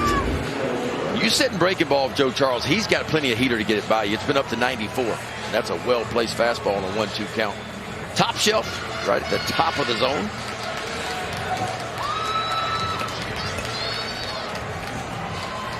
So 2 gone for Charles, who now faces Cal Stark, who was struck out, walked, and scored. Charles, the 3rd different pitcher for Florida State in this game. With pitching thin when you're coming out of the losers bracket after Friday night. And of course, every team deals with injuries, but for Florida State, these are 3 big headliners of arms that they're without and have been, in 2 of those cases, Gavin Adams and Jacob Marlowe, all season. And then Cam Leiter's been out since the end of March. Was their opening day starter, and Link Jarrett thinks he could be a first-rounder next year. Gavin Adams has been up to 101 miles an hour. Looked great in the preseason. And then you saw for Jacob Marlowe, UCF transfer, has been out the entire season. Had 2 open heart surgeries. Well, Leiter and Arnold were as good as anybody in the country. Probably the best 1-2 in the country. And that's why Florida State got off to such a great start. Injury to Leiter, certainly a tough one to absorb. There was a hope that he would come back for regionals. Threw a bullpen at the ACC tournament. Memorial Day weekend in Charlotte, looked very good. Was fancying coming back in a relief role to join Jamie Arnold. But then a bullpen after that before the regionals didn't go quite as well. And unavailable these last few weeks. 2-2. Charles strikes out Cal Stark. 7 up, 7 down for Joe Charles since he came on. And Xander Sechrist will go 3rd time through against Max Williams, Cam Smith, and James Tibbs for Florida State. Bottom 6, Florida State must win to avoid elimination in Omaha. Down by 5, but with the top of the lineup coming, 3rd time through against Xander Sechrist. Yeah, it feels like Florida State needs to put a run or 2 on the scoreboard right here. You got top of your lineup coming, and as you mentioned, you're seeing Sechrist for the 3rd time. Max Williams is grounded to second and had a first pitch double his last time in the third. Pulls this one sharply at second, and Christian Moore makes the play. Okay, Simo. Been showing off with the bat all week. There's been a couple defensive plays get away from him, but this one right here pretty smooth now. Ball hit 107 miles an hour off the bat. Watch this last hop. Last hop comes up just a touch. A little 360 spin and a flick of the wrist. Another ball barreled up that Tennessee's defense handles with ease. So one away for Sechrist. Keeps on rolling. He drops in a 73-mile-an-hour breaking ball to Cam Smith. These are the guys you want to play behind on defense, right? Pitcher like Sechrist going to throw a lot of strikes, going to create a lot of early contact, keep your defense in the game here. Not going to strike out a ton of guys, but he's retired 9 in a row, has Sechrist. And he seems to be getting stronger to me. Like the accuracy is pinpoint, still sweeping that breaking ball in there, staying out of the middle of the plate. 0-2 off the edge to Smith. You can tell he's in a groove. He wanted that. Always like to watch the glove from the center field, see how close the pitcher comes to hitting the glove. That's how you can really tell if a pitcher's on his game when it comes to accuracy. 2-2 on Smith. And we're talking about Florida State injuries. If A.J. Russell doesn't get injured for much of this season for Tennessee, Xander Sechrist might not have had the opportunity to have as big a role in the season he's had. Pins one at the knees to strike out Smith, and there's 2 gone. This is so good. I mean, folks, this is pitching. Because it's below average fastball when you talk about velocity, but it's above average command. Away, away, away with everything. Get you looking away, and I'll just take 88 and just dot it right to the inside part of the plate. You can't do it any better than that right there. Mom Lori is fired up, and why should she not be? Now James Tibbs ropes one foul. Tibbs has popped to short and rolled to first in what ended up being a double play at the end of the third when Florida State missed a huge opportunity to score. This bashing Noles offense so far unable to solve. Xander Sechrist, the senior lefty from Georgia. Tibbs towards center, and he will dump that down for a base hit. 2-out single for James Tibbs off Sechrist in the 6th inning. Nice piece of hit right there by the ACC Player of the Year. Numbers against lefties much more muted than the insane numbers he's put up against right-handers this year, but that was a professional at bat. Keeping this inning alive for a guy who's hit with probably the worst luck I have seen in a long time in Marco Dinges. And if you're Florida State, you got to feel like you got the right guy up here needing some runs quickly. Robbed in center by Tiers, and then in left by Dreiling is 2 trips. Sophomore JUCO transfer, who Link Jarrett thinks is a top 5 round talent as a draft eligible sophomore. Did his junior college season in Tallahassee. Had been committed to Maryland, but went to Florida State instead. That's a strike. I told you the story about Dinges' battle at this time last year with HLH disease that kept him in a hospital for 43 days. And yet he's had an incredible season for the Noles. Ropes one up the middle, right out Moore to the bag. And you cannot have 3 at-bats like Dinges that don't turn into anything. 114 off the bat to end the 6th, and Christian Moore will lead it off. Cycle in College World Series history, Danny. Yeah, it's been really impressive, guys. And when I talked to Christian Moore about a more impactful moment throughout his career with Tennessee, he said it was the exit meeting. And you guys have talked about this after his freshman year. And Tony Vitello and the staff said, listen, you're a leader on this team now. You got to figure out what your leadership style is. And he said that really challenged me and pushed me to want to make sure I knew what I was doing. I could help lead this team, get back to Omaha. And you mentioned the cycle. We've all been talking about the cycle. And I had to ask him, hey, who reached out? Who was the best person you heard from? And he mentioned mentioned a couple of different people. Jimmy Rollins, one of them, he said, my dad and I used to watch his highlights growing up, watch his games. He meant a lot to me and to a lot of different people. So Jimmy Rollins followed him on Instagram, which was a really big deal, guys. That's awesome. J-Roll. Love it. What a player he was. Simo making a lot of fans here with the week he's having. You good? Okay. It was 5 for 6, the cycle, plus an extra double just to stay in shape for Christian Moore. And then in this game against Florida State, walk, single, RBI, triple. So this guy's got 2 triples against Florida State. Before Omaha, didn't have a triple this year. Didn't have a triple last year. And now he's got 2 of them against the same opponent in less than a week. Well, he's got 2 triples, 2 doubles, and 2 singles. So another homer, he would have the double cycle. Bounces one left side. Smith recovers for the out. Moore retired, a rarity this week, and there's 1 gone. Yeah, Joe Charles doing exactly what he needs to do. He's faced 8 and retired 8. This Florida State offense has not found the secret yet to getting this under Seacrest. Pitch count's been real manageable as well for Seacrest. But Joe Charles is giving length. Set down all 8 that he's faced. And now we'll try his hand again against Blake Burke.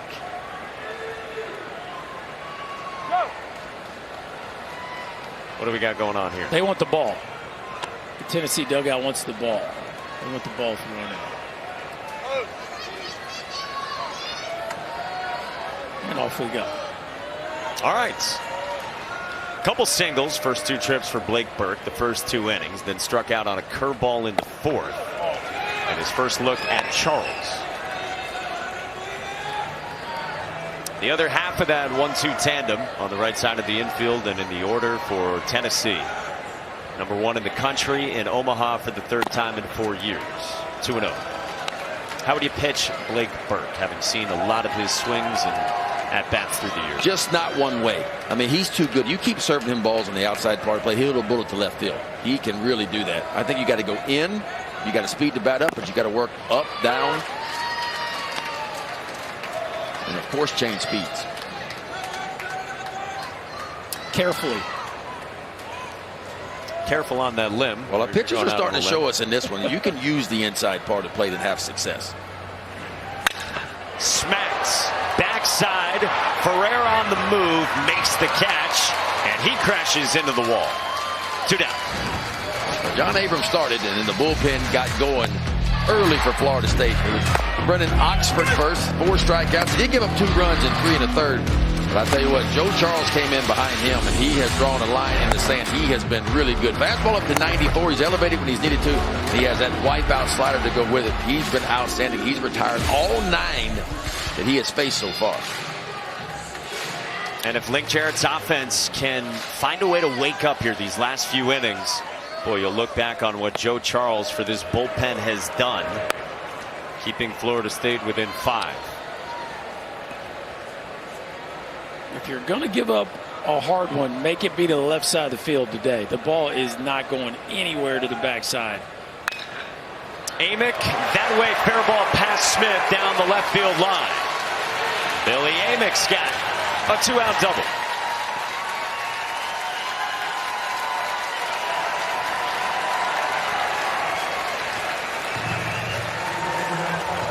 Boy, it felt like a ball that Smith could have made the play on. As tall a third baseman as you will see. Watch, the glove just doesn't quite get there in time. He's got the range to make this play. Maybe just a touch late. That ball just beats him. And Amick gets a 2-out double. The rangy third baseman just missed, making a nice backhand play right there.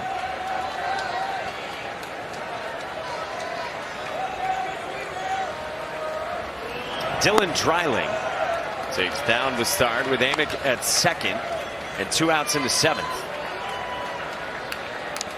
Walk, strikeout, strikeout for the All-SEC left fielder.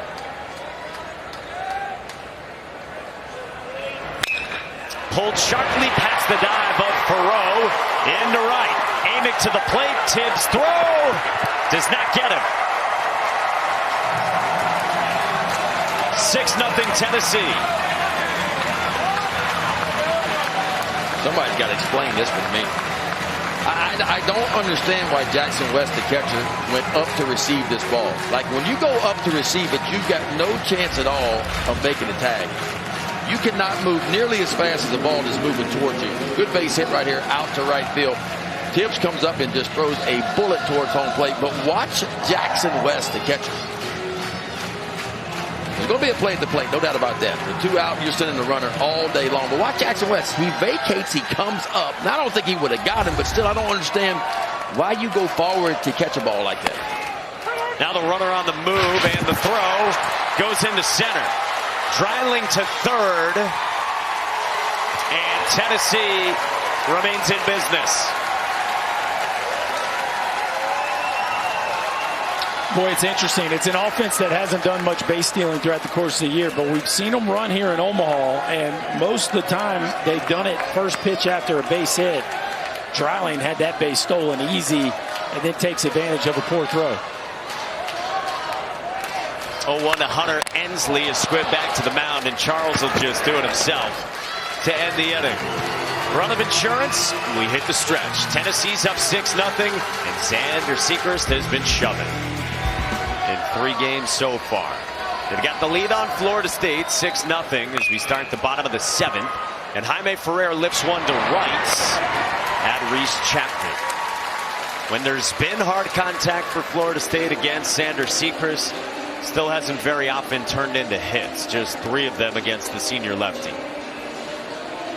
No, you got to give this offense credit on the contact they have made. They have barreled up plenty of balls, but again, the Tennessee outfield defense has been spectacular, and even though the infield defense has had a couple miscues, they've been able to make up for it, and Sechrist just keeps filling up the zone. Just misses to Daniel Cantu to start out. Tennessee trying to reach the championship round for the 2nd time in the program history. The other was in 1951. Went to the title game against Oklahoma. The great B.B. Hopkins led the way. Pin, you face him? No, I didn't. Oh, okay. He had a haircut like mine, though, I bet. How would you describe your haircut? High and tight. It's kind of like a it's a flat top is what it is, but it's just kind of boxed up. You know, it just like makes a nice box. You know, I used to have the old crew cut, and then I got to where I didn't like that, so I wanted more of a box up. Bullet to right for Daniel Cantu, and that's gone. His first home run in Omaha has Florida State on the board. Not done yet in the 7th.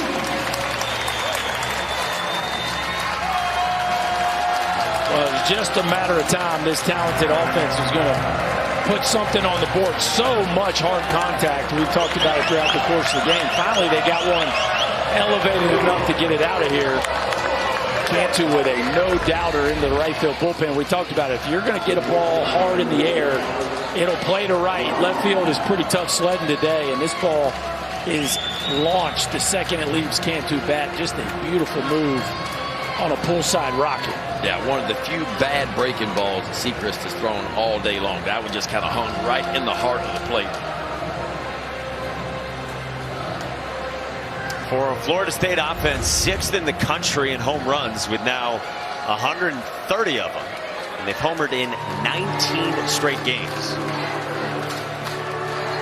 Kirby Connell, the left-hander, is up. And Nate Snead starting to throw as well. 71 pitches through 6 1/3. And the customary Florida State curtain call back to a Florida State fan base that traveled so well to Omaha with the animals of Section B front and center. So run on the board against Sechrist, and now the 7-hitter, Alex Lodies, who has walked and has it fly out to left.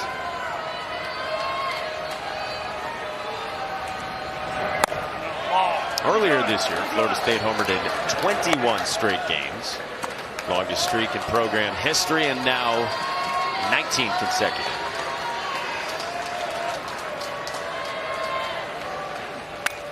Talked all about their offense coming in. Of the 8 teams in Omaha, Tennessee is the highest average exit velocity. Florida State has the second highest average exit velo. I would say the eye test agrees with that. Yep. We have the data, but the eye test would tell you that too. Both these teams have just been punishing baseballs. Tennessee averaging 95 miles an hour with its exit velo coming in. Florida State in the same vicinity at 92 plus. The big leagues 95 is known as hard hit. This is by Lodi's. Back to the bullpen and gone! Back to back for the Noles. Within striking distance in the 7th. This game here just got a little bit more interesting.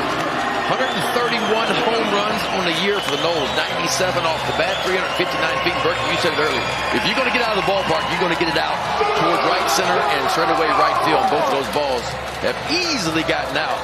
And Tony V's out of that Tennessee dugout.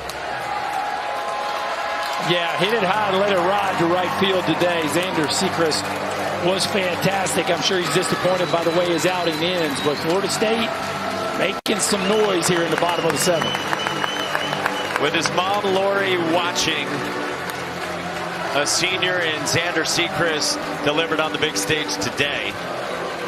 2 home runs off him, end his afternoon in Omaha, the place where today Xander Sechrist finally got to pitch in his 4th year with the Vols.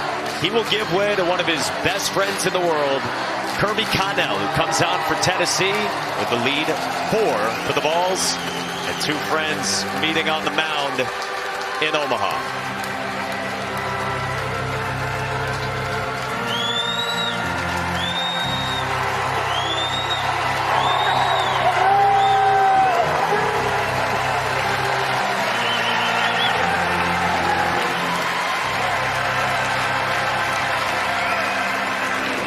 Xander Sechrist was excellent again. 6 1/3 like he did in the Supers. But touched up for 2 runs here on a couple of home runs back-to-back from Daniel Cantu and Alex Lodi's, and he gives the ball off to Kirby Connell. Yeah, 4-pitch mix for Connell. Everyday Kirby is what he is. Seems like he pitches just about making his 33rd appearance of the year. Fastball, slider, changeup, and a curveball. Probably his best pitch is that slider. 24 of his 46 strikeouts have come on that slider of his. Back-to-back jacks for Florida State, just like they did yesterday against North Carolina, to make this very interesting. On the ground towards short, and Dean Curley throws out Drew Farrow for out number 2 in the 7th.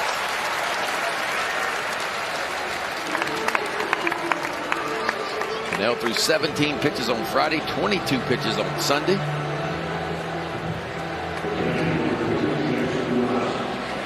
All-time leader in appearances at Tennessee is the obstacle now for Link Jarrett.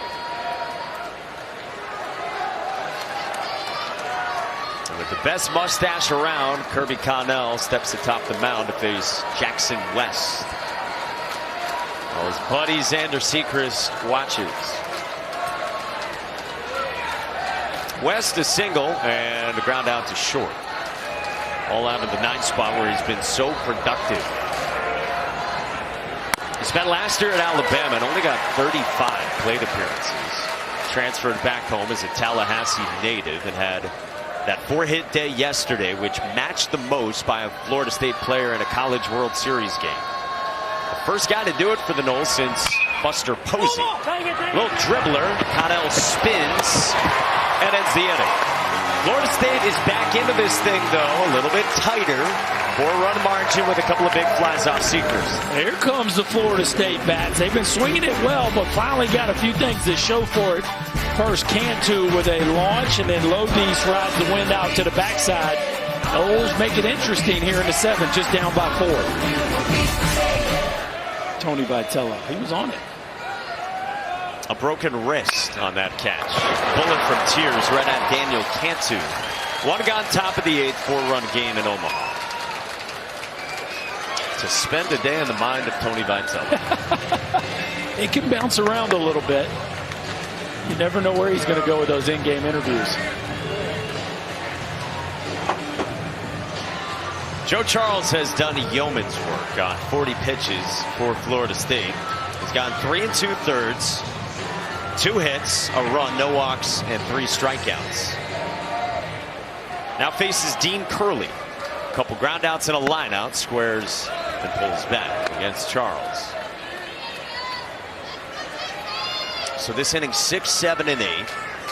Ninth inning would be 9, 1, and 2. So you know you're getting those Moore and Burke bats at the very least in the ninth inning for Tennessee. The goal for Joe Charles in Florida State, try to stay within 4 and then see what the offense can do with 6 outs left to play with, staring down elimination.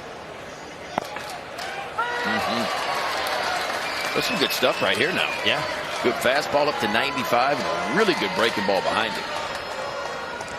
The bullpen not far from the mind of Link Jarrett at all times in this game. Well, and I think the game plan right now is post a 0, and then can you get a couple out of that talented top half of your order in the 8th, which would not only draw you within a couple, but then it will give you a chance for that same group to bat again in the 9th, which you just feel like that group's going to have to bat 2 more times if they're going to win this ball game.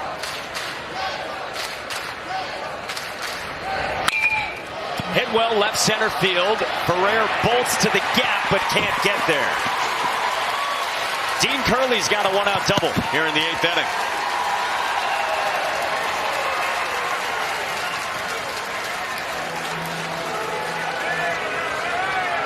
Good as Charles has been, we're in the pitch count starting to climb a little bit, Ben, and this one right here just grabs too much of the plate, right? A breaking ball that just doesn't have a whole lot of top to bottom to it, not a lot of east or west either, and Curley, who's been hitting it pretty hard today, catches a pure barrel and splits the gap to left center field. Yeah, 105 off the bat, he hit that one. Brings up Reese Chapman in the 8th spot, and another good breaking ball from Joe Charles. Now that one had some depth to it right there. That's the real bender. This is the longest outing of Joe Charles' career. Back foot. Charles had gone 3 innings back in March against Louisville. But stepping up when Florida State really needed him today. They needed somebody to emerge. After the starter, John Abraham, got the nod, but only got 1 out. Another breaking ball. If you got him, you got him, spin him. He can spin it. 2568, 2,500 RPMs, almost 2,600. Like good elevated fastball here, Burke, and if you miss with that, right back to the slider again. Or you can just go right there to the slider and strike him out. Either one. He'll take the direct route, skip the setup, and strike out Chapman, and there's 2 gone.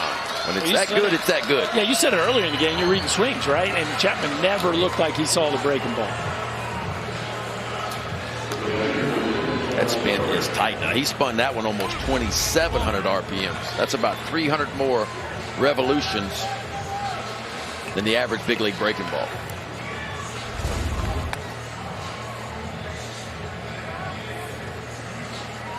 Joe Charles has been massive for Florida State, trying to stay alive and needing to win today against Tennessee to force another game tomorrow. Cal Stark takes outside from Charles. I told you before this year, Joe Charles had only thrown 3 innings over the last 2 seasons, but has stepped up a bunch, been used a ton this year, and now one of the best, certainly the longest outing of his career. You better find a zone here. You don't want to mess with that dude on deck. Here, Cal Stark, it is time to dial it in right here. Even if you swing and miss at a breaking ball, I would get ready and let it rip. You got to figure he's coming right at you with more on deck. He did get cheated. That was definitely his A+ swing. Stark loves the ball down. That ball just below the thighs, kind of right there above the knee. That really runs into the swing plane of Cal Stark. Anything above it, he usually has trouble getting to the back of the baseball.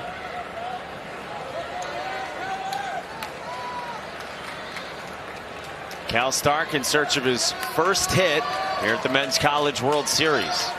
With a 2-1 count, Charles deals and misses. 3-1 with more on deck.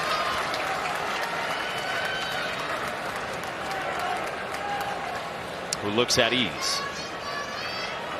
I would be too with 33 home runs this year. Yeah, but if you're Joe Charles here, you're in between a rock and a hard spot here. Because Cal Stark can turn around and heat him. Couldn't there on 94 again. Perfect pitch on the outside part. Now we're going to see how much trust he has in that breaking ball right now. This is the guy you want to get. But can you get 3 fastballs by him or not? I don't know.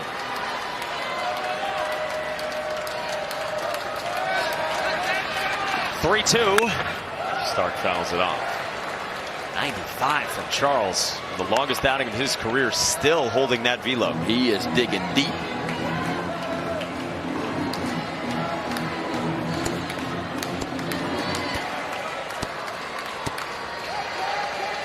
About to throw his 56th pitch with 2 outs, 8th inning.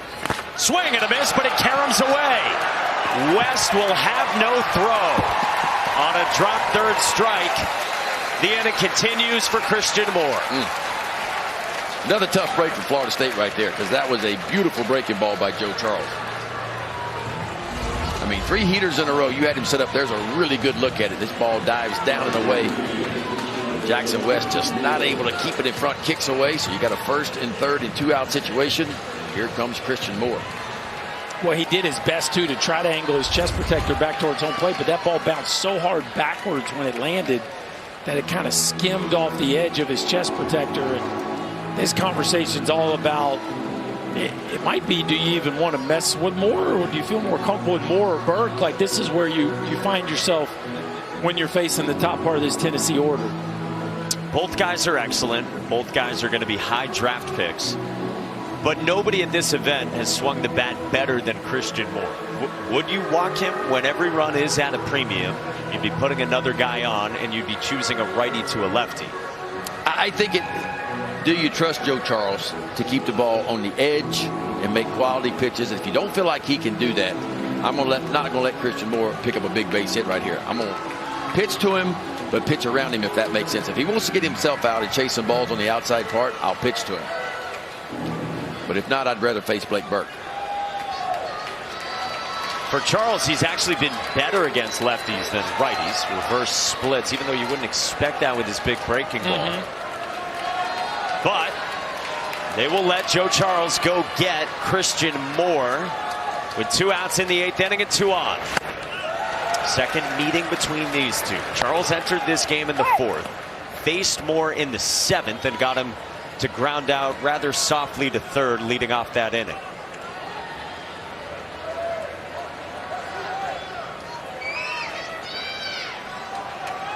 And if you're going to lean into that breaking ball, watch out. Moore has had big time damage with breaking balls this year.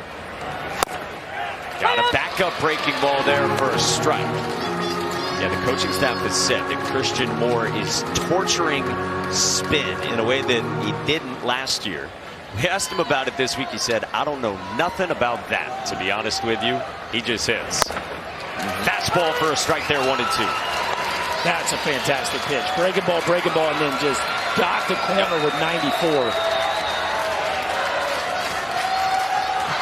And can Joe Charles keep it at 4 with the top of the lineup looming? 1-2. Fouled away. Good execution with the fastball again.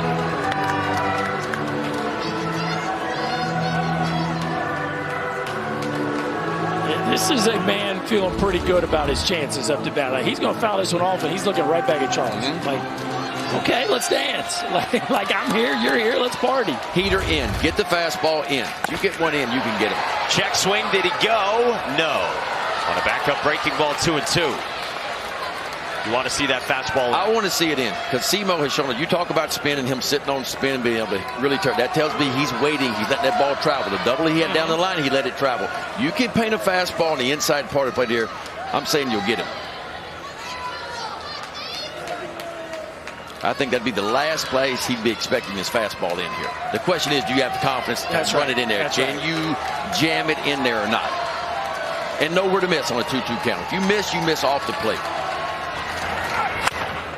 Weak ground ball to short, and Lodi's ends the inning. Joe Charles stares down Christian Moore and strands 2. Look comfortable swinging the bat, so we got that half of it figured out. That sounded loud. Yeah, usually is. Bottom 8, Florida State down by 4.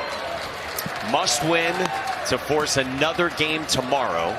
If Tennessee wins this, they move to the best-of-3 championship series that starts Saturday. Top of the lineup, Max Williams against Kirby Connell with a check swing roller foul up the line. If Florida State's going to do it, these are the guys to lead them there. Got to get a couple here. I mean, you posted to 0, even though it was a little dicey. You posted to 0 there in the top of the 8th, and this is where you got to make a run and get yourself within a bloop and a blast headed to the 9th. James Tibbs, the ACC Player of the Year. Projected first-round pick, just like Cam Smith. They're waiting for Kirby Connell, the steely 5th-year senior for Tennessee. 1-2 on to Max Williams, who doubled back in the 3rd. As exit velos, as head coach Link Jarrett says, as good as anyone on the team and maybe as good as anyone in this event. He's had a breakout season after transferring back to his home state after spending last year at Alabama. 1-2. Williams fists it foul.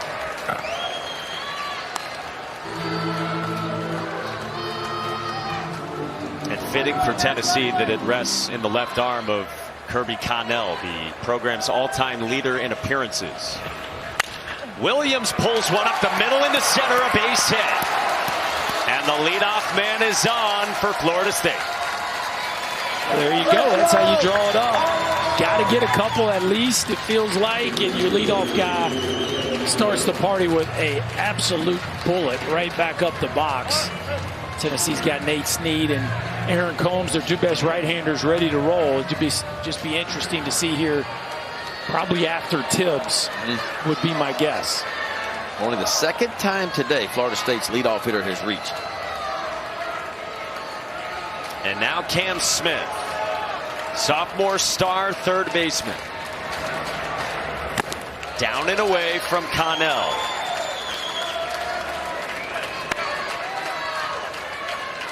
Smith better against righties, but still very good against lefties, as you would expect.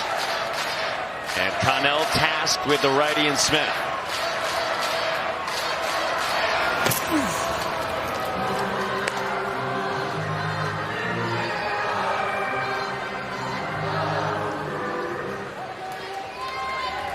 Connell has been really tough on lefties.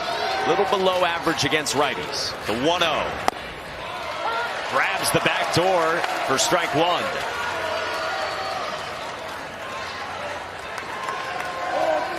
Cam Smith arrived in Tallahassee as a huge recruit. Stepped in from the get-go last year as a starter. And then a breakout this season.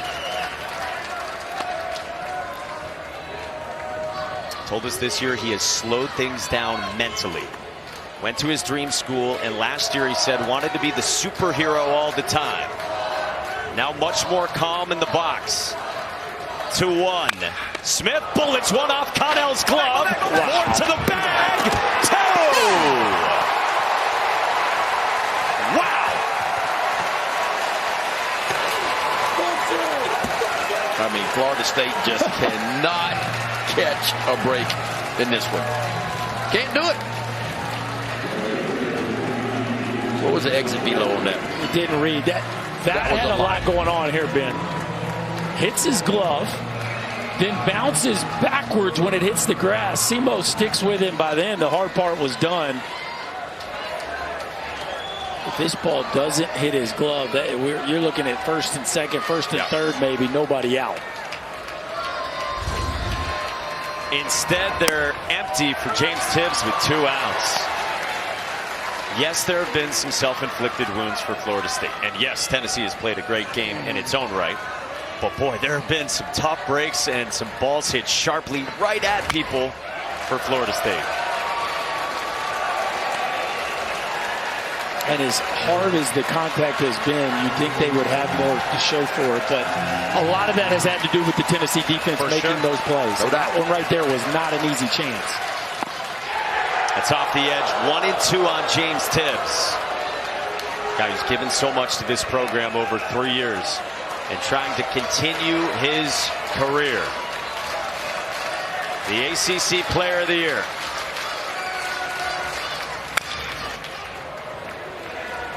James Tibbs from Marietta, Georgia, but met the legendary longtime head coach, the late Mike Martin, 11 when he was 11 years old. Ended up at Florida State, graduated in 3 years with a degree in political science. Might go top 10. He strikes out. Kirby Connell posts a 0 in the 8th inning. Florida State goes to the bullpen meantime for Connor Whitaker. Huge piece of this pitching staff. 3rd on the team in innings pitched entering Omaha. And he's already pitched twice here. And that was 3rd outing in 4 games. Yeah, pitched yesterday. Threw 20 pitches yesterday for Whitaker. Fastball is low 90s fastball. 4-pitch mix for him. Fastball changeup, a couple of different breaking balls. There's the numbers on the year. 47 strikeouts in 58 2/3. He's given up 9 hits in 3 2/3 here in Omaha. So it has not been his sharpest stuff yet to this point, and he's facing the teeth of it here. On 91 pitches in those first 2 outings. Friday against Tennessee, Whitaker followed Jamie Arnold.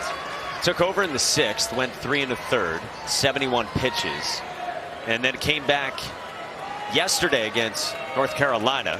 Came on in the 5th inning, got an out on 20 pitches. Gave up that 3-run home run to North Carolina star Vance Honeycutt right when he came in. A couple batters later, it went single, walk, single. From there, Florida State went to Connor Holtz, who was awesome the rest of the way. Fouled away. So for the Noles, it's go down swinging with pitching and with Connor Whitaker emptying the tank. Guy who's been a big piece of this pitching staff for 3 years. Came back in May from an injury. Pitching in relief as Burke launches right center field and gone.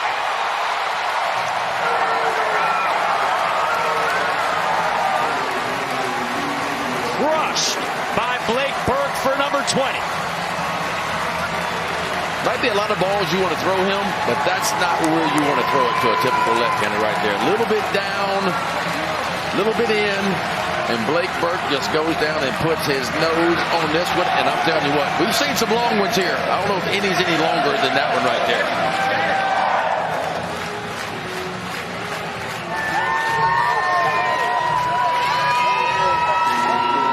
Mommy hat. The mommy hat. How about that? A daddy hat in the dugout and a mommy hat in the seats.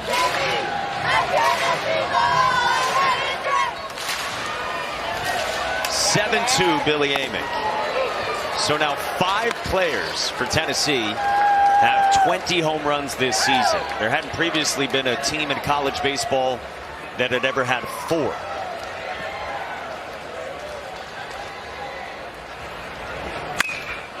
Amick, center field, shallow. Williams, 1 away. Blake Burke had swung over the top of a slider earlier in this at bat, and Whitaker tries to go back to it, trying to back foot that breaking ball, and Burke just drops the head on it. And the mommy hat would follow. And the jacket. For this Tennessee offense that is the 2nd best home run hitting team in the history of this sport. 2-0 on Dylan Dreiling. Look at that. 5 guys, like we said, with 20 plus same season. Backside and a great grab by Alex Lodi's for out number 2.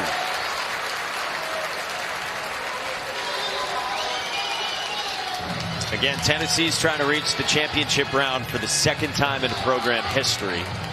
The other 1951 national title game against Oklahoma.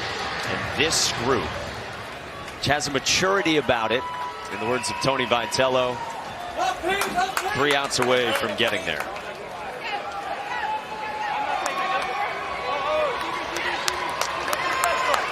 Get a pinch hitter here for Hunter Ensley, who's been banged up, DHing today with a lower body issue. And so they'll make the move for Cannon Peebles. NC State transfer had a heck of a season for the Wolfpack last year. A lot of starting time this year for Tennessee. Coming off the bench right now for the Vols. Up and away.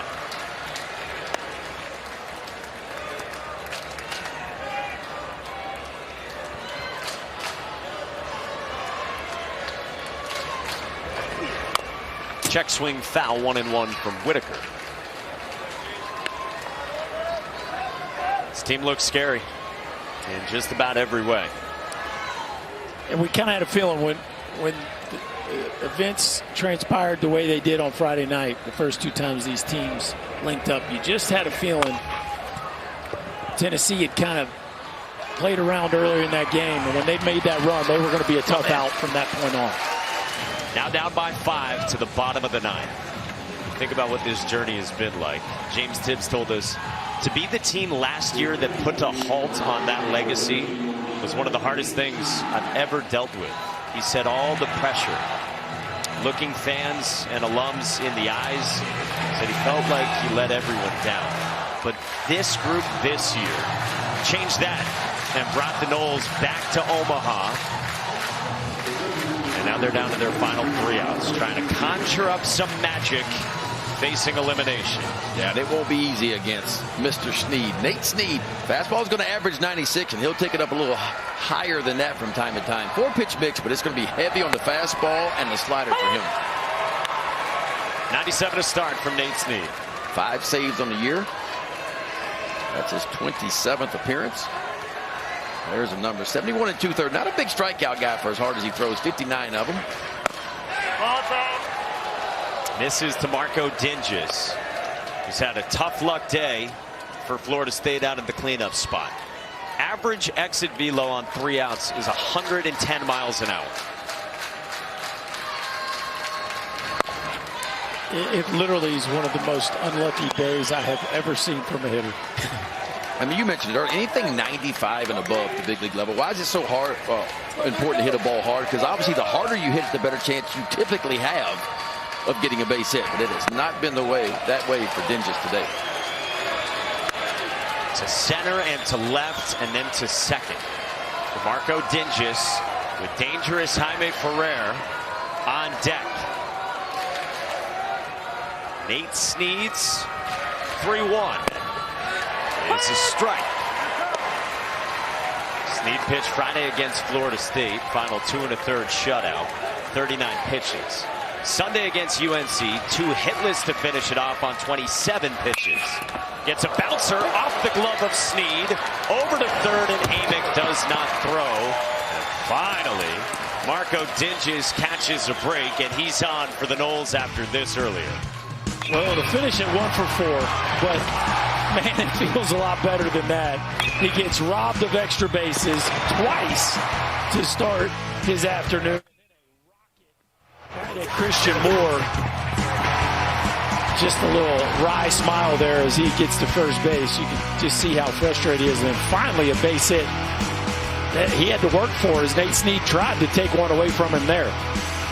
Isn't baseball a funny game? The ball he hits the slowest today. They wasn't slow. Still 98 miles an hour. He gets a base hit on. Gotta love it. He had to sweat it out, too. He had to go a hard 90 because it looked like Amick might have a play over there at third base. Training staff came out to look at Nate Snead. It looked like it went off the left arm, down by the wrist, not off the glove. Good to see he's all right. The Wichita State transfer stays in against Jaime Ferrer. 9 RBIs his first 3 games here. Junior from Puerto Rico, all ACC and lefts, has been a mainstay in the heart of the lineup for the Noles over 3 years. He's had some hard contact as well. 0-2.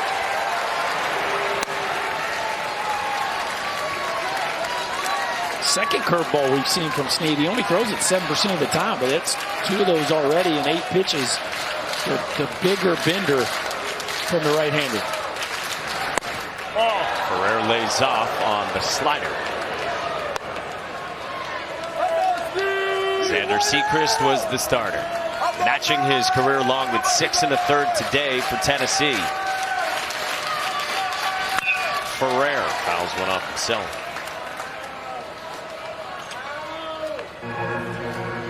I told you about Mike Martin. Jaime Ferrer was telling us we've been playing through him and for him this season.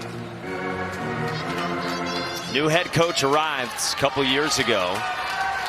Guys like Ferrer stayed with it after last year's disappointment. This has been Ferrer's best season. Same for James Tibbs.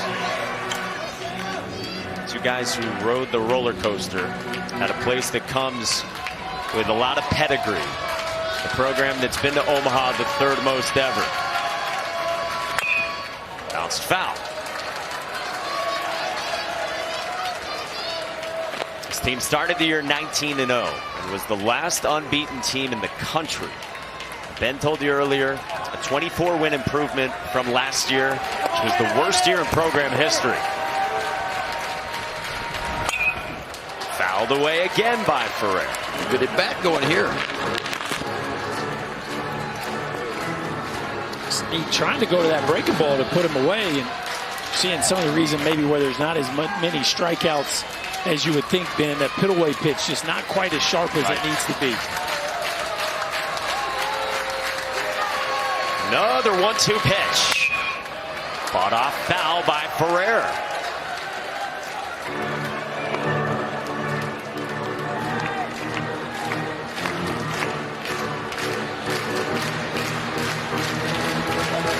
Tennessee 3 outs away from the College World Series Finals. 5 straight foul balls, and now the 9th pitch is outside. Tried the breaking ball, couldn't get the chase.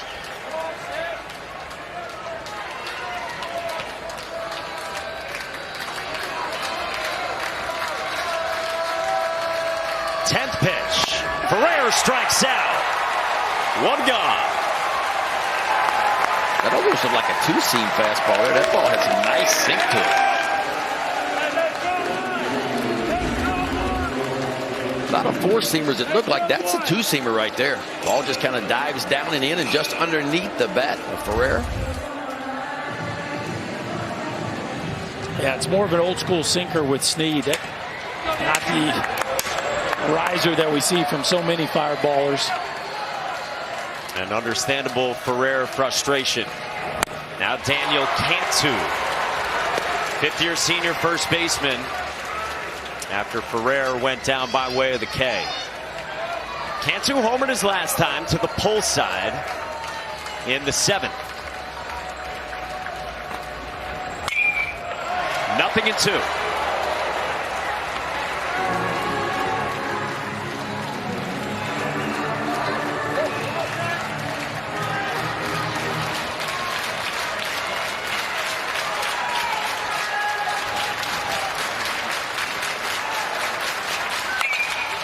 Popped up towards short at Dean Curley. And Tennessee is 1 out away from the finals.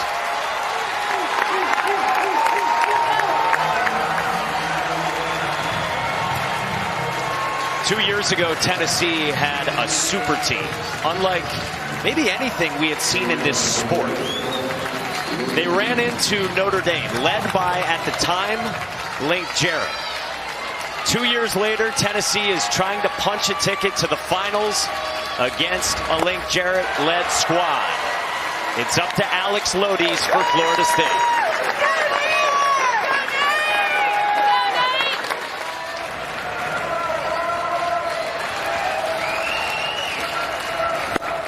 Nothing in 2. The last 4 years of college baseball, no program has more wins than the Vols. 0-2 is up and away. Yeah, 50-win seasons are hard to come by. You think about what Tennessee's done the last 4 years. They've averaged 52 wins per season the last 4 years. One strike away from the finals. The 1-2. Bouncing ball foul.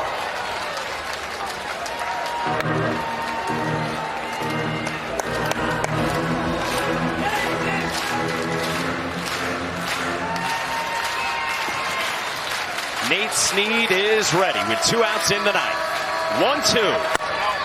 This is high. 2-2 on Lodi's.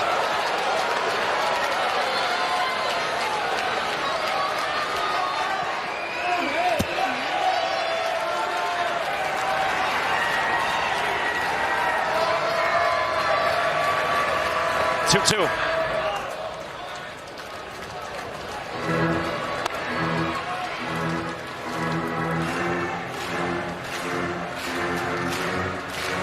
57 wins for the Vols.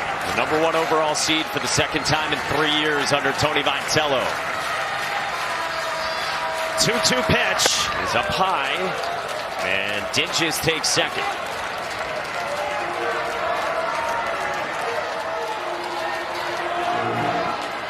Lodi's homered his last time.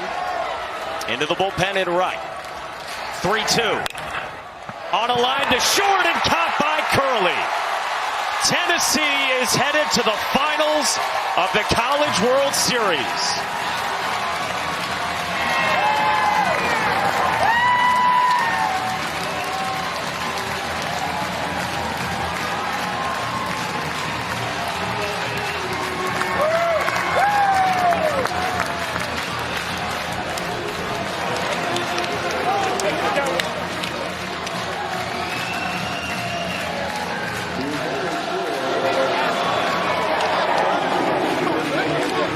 Pretty remarkable. Just a few days ago, boys, they were down 3 headed to the ninth. And one of the more legendary comebacks that you will see in the College World Series, and that has propelled them. The next 2 games have been pretty loud statements of just how well-oiled this machine is. And Tony Vitello has put together a uber-talented roster, and boy, have they shined here over the last couple ball games. Yeah, they get to sit back and wait now.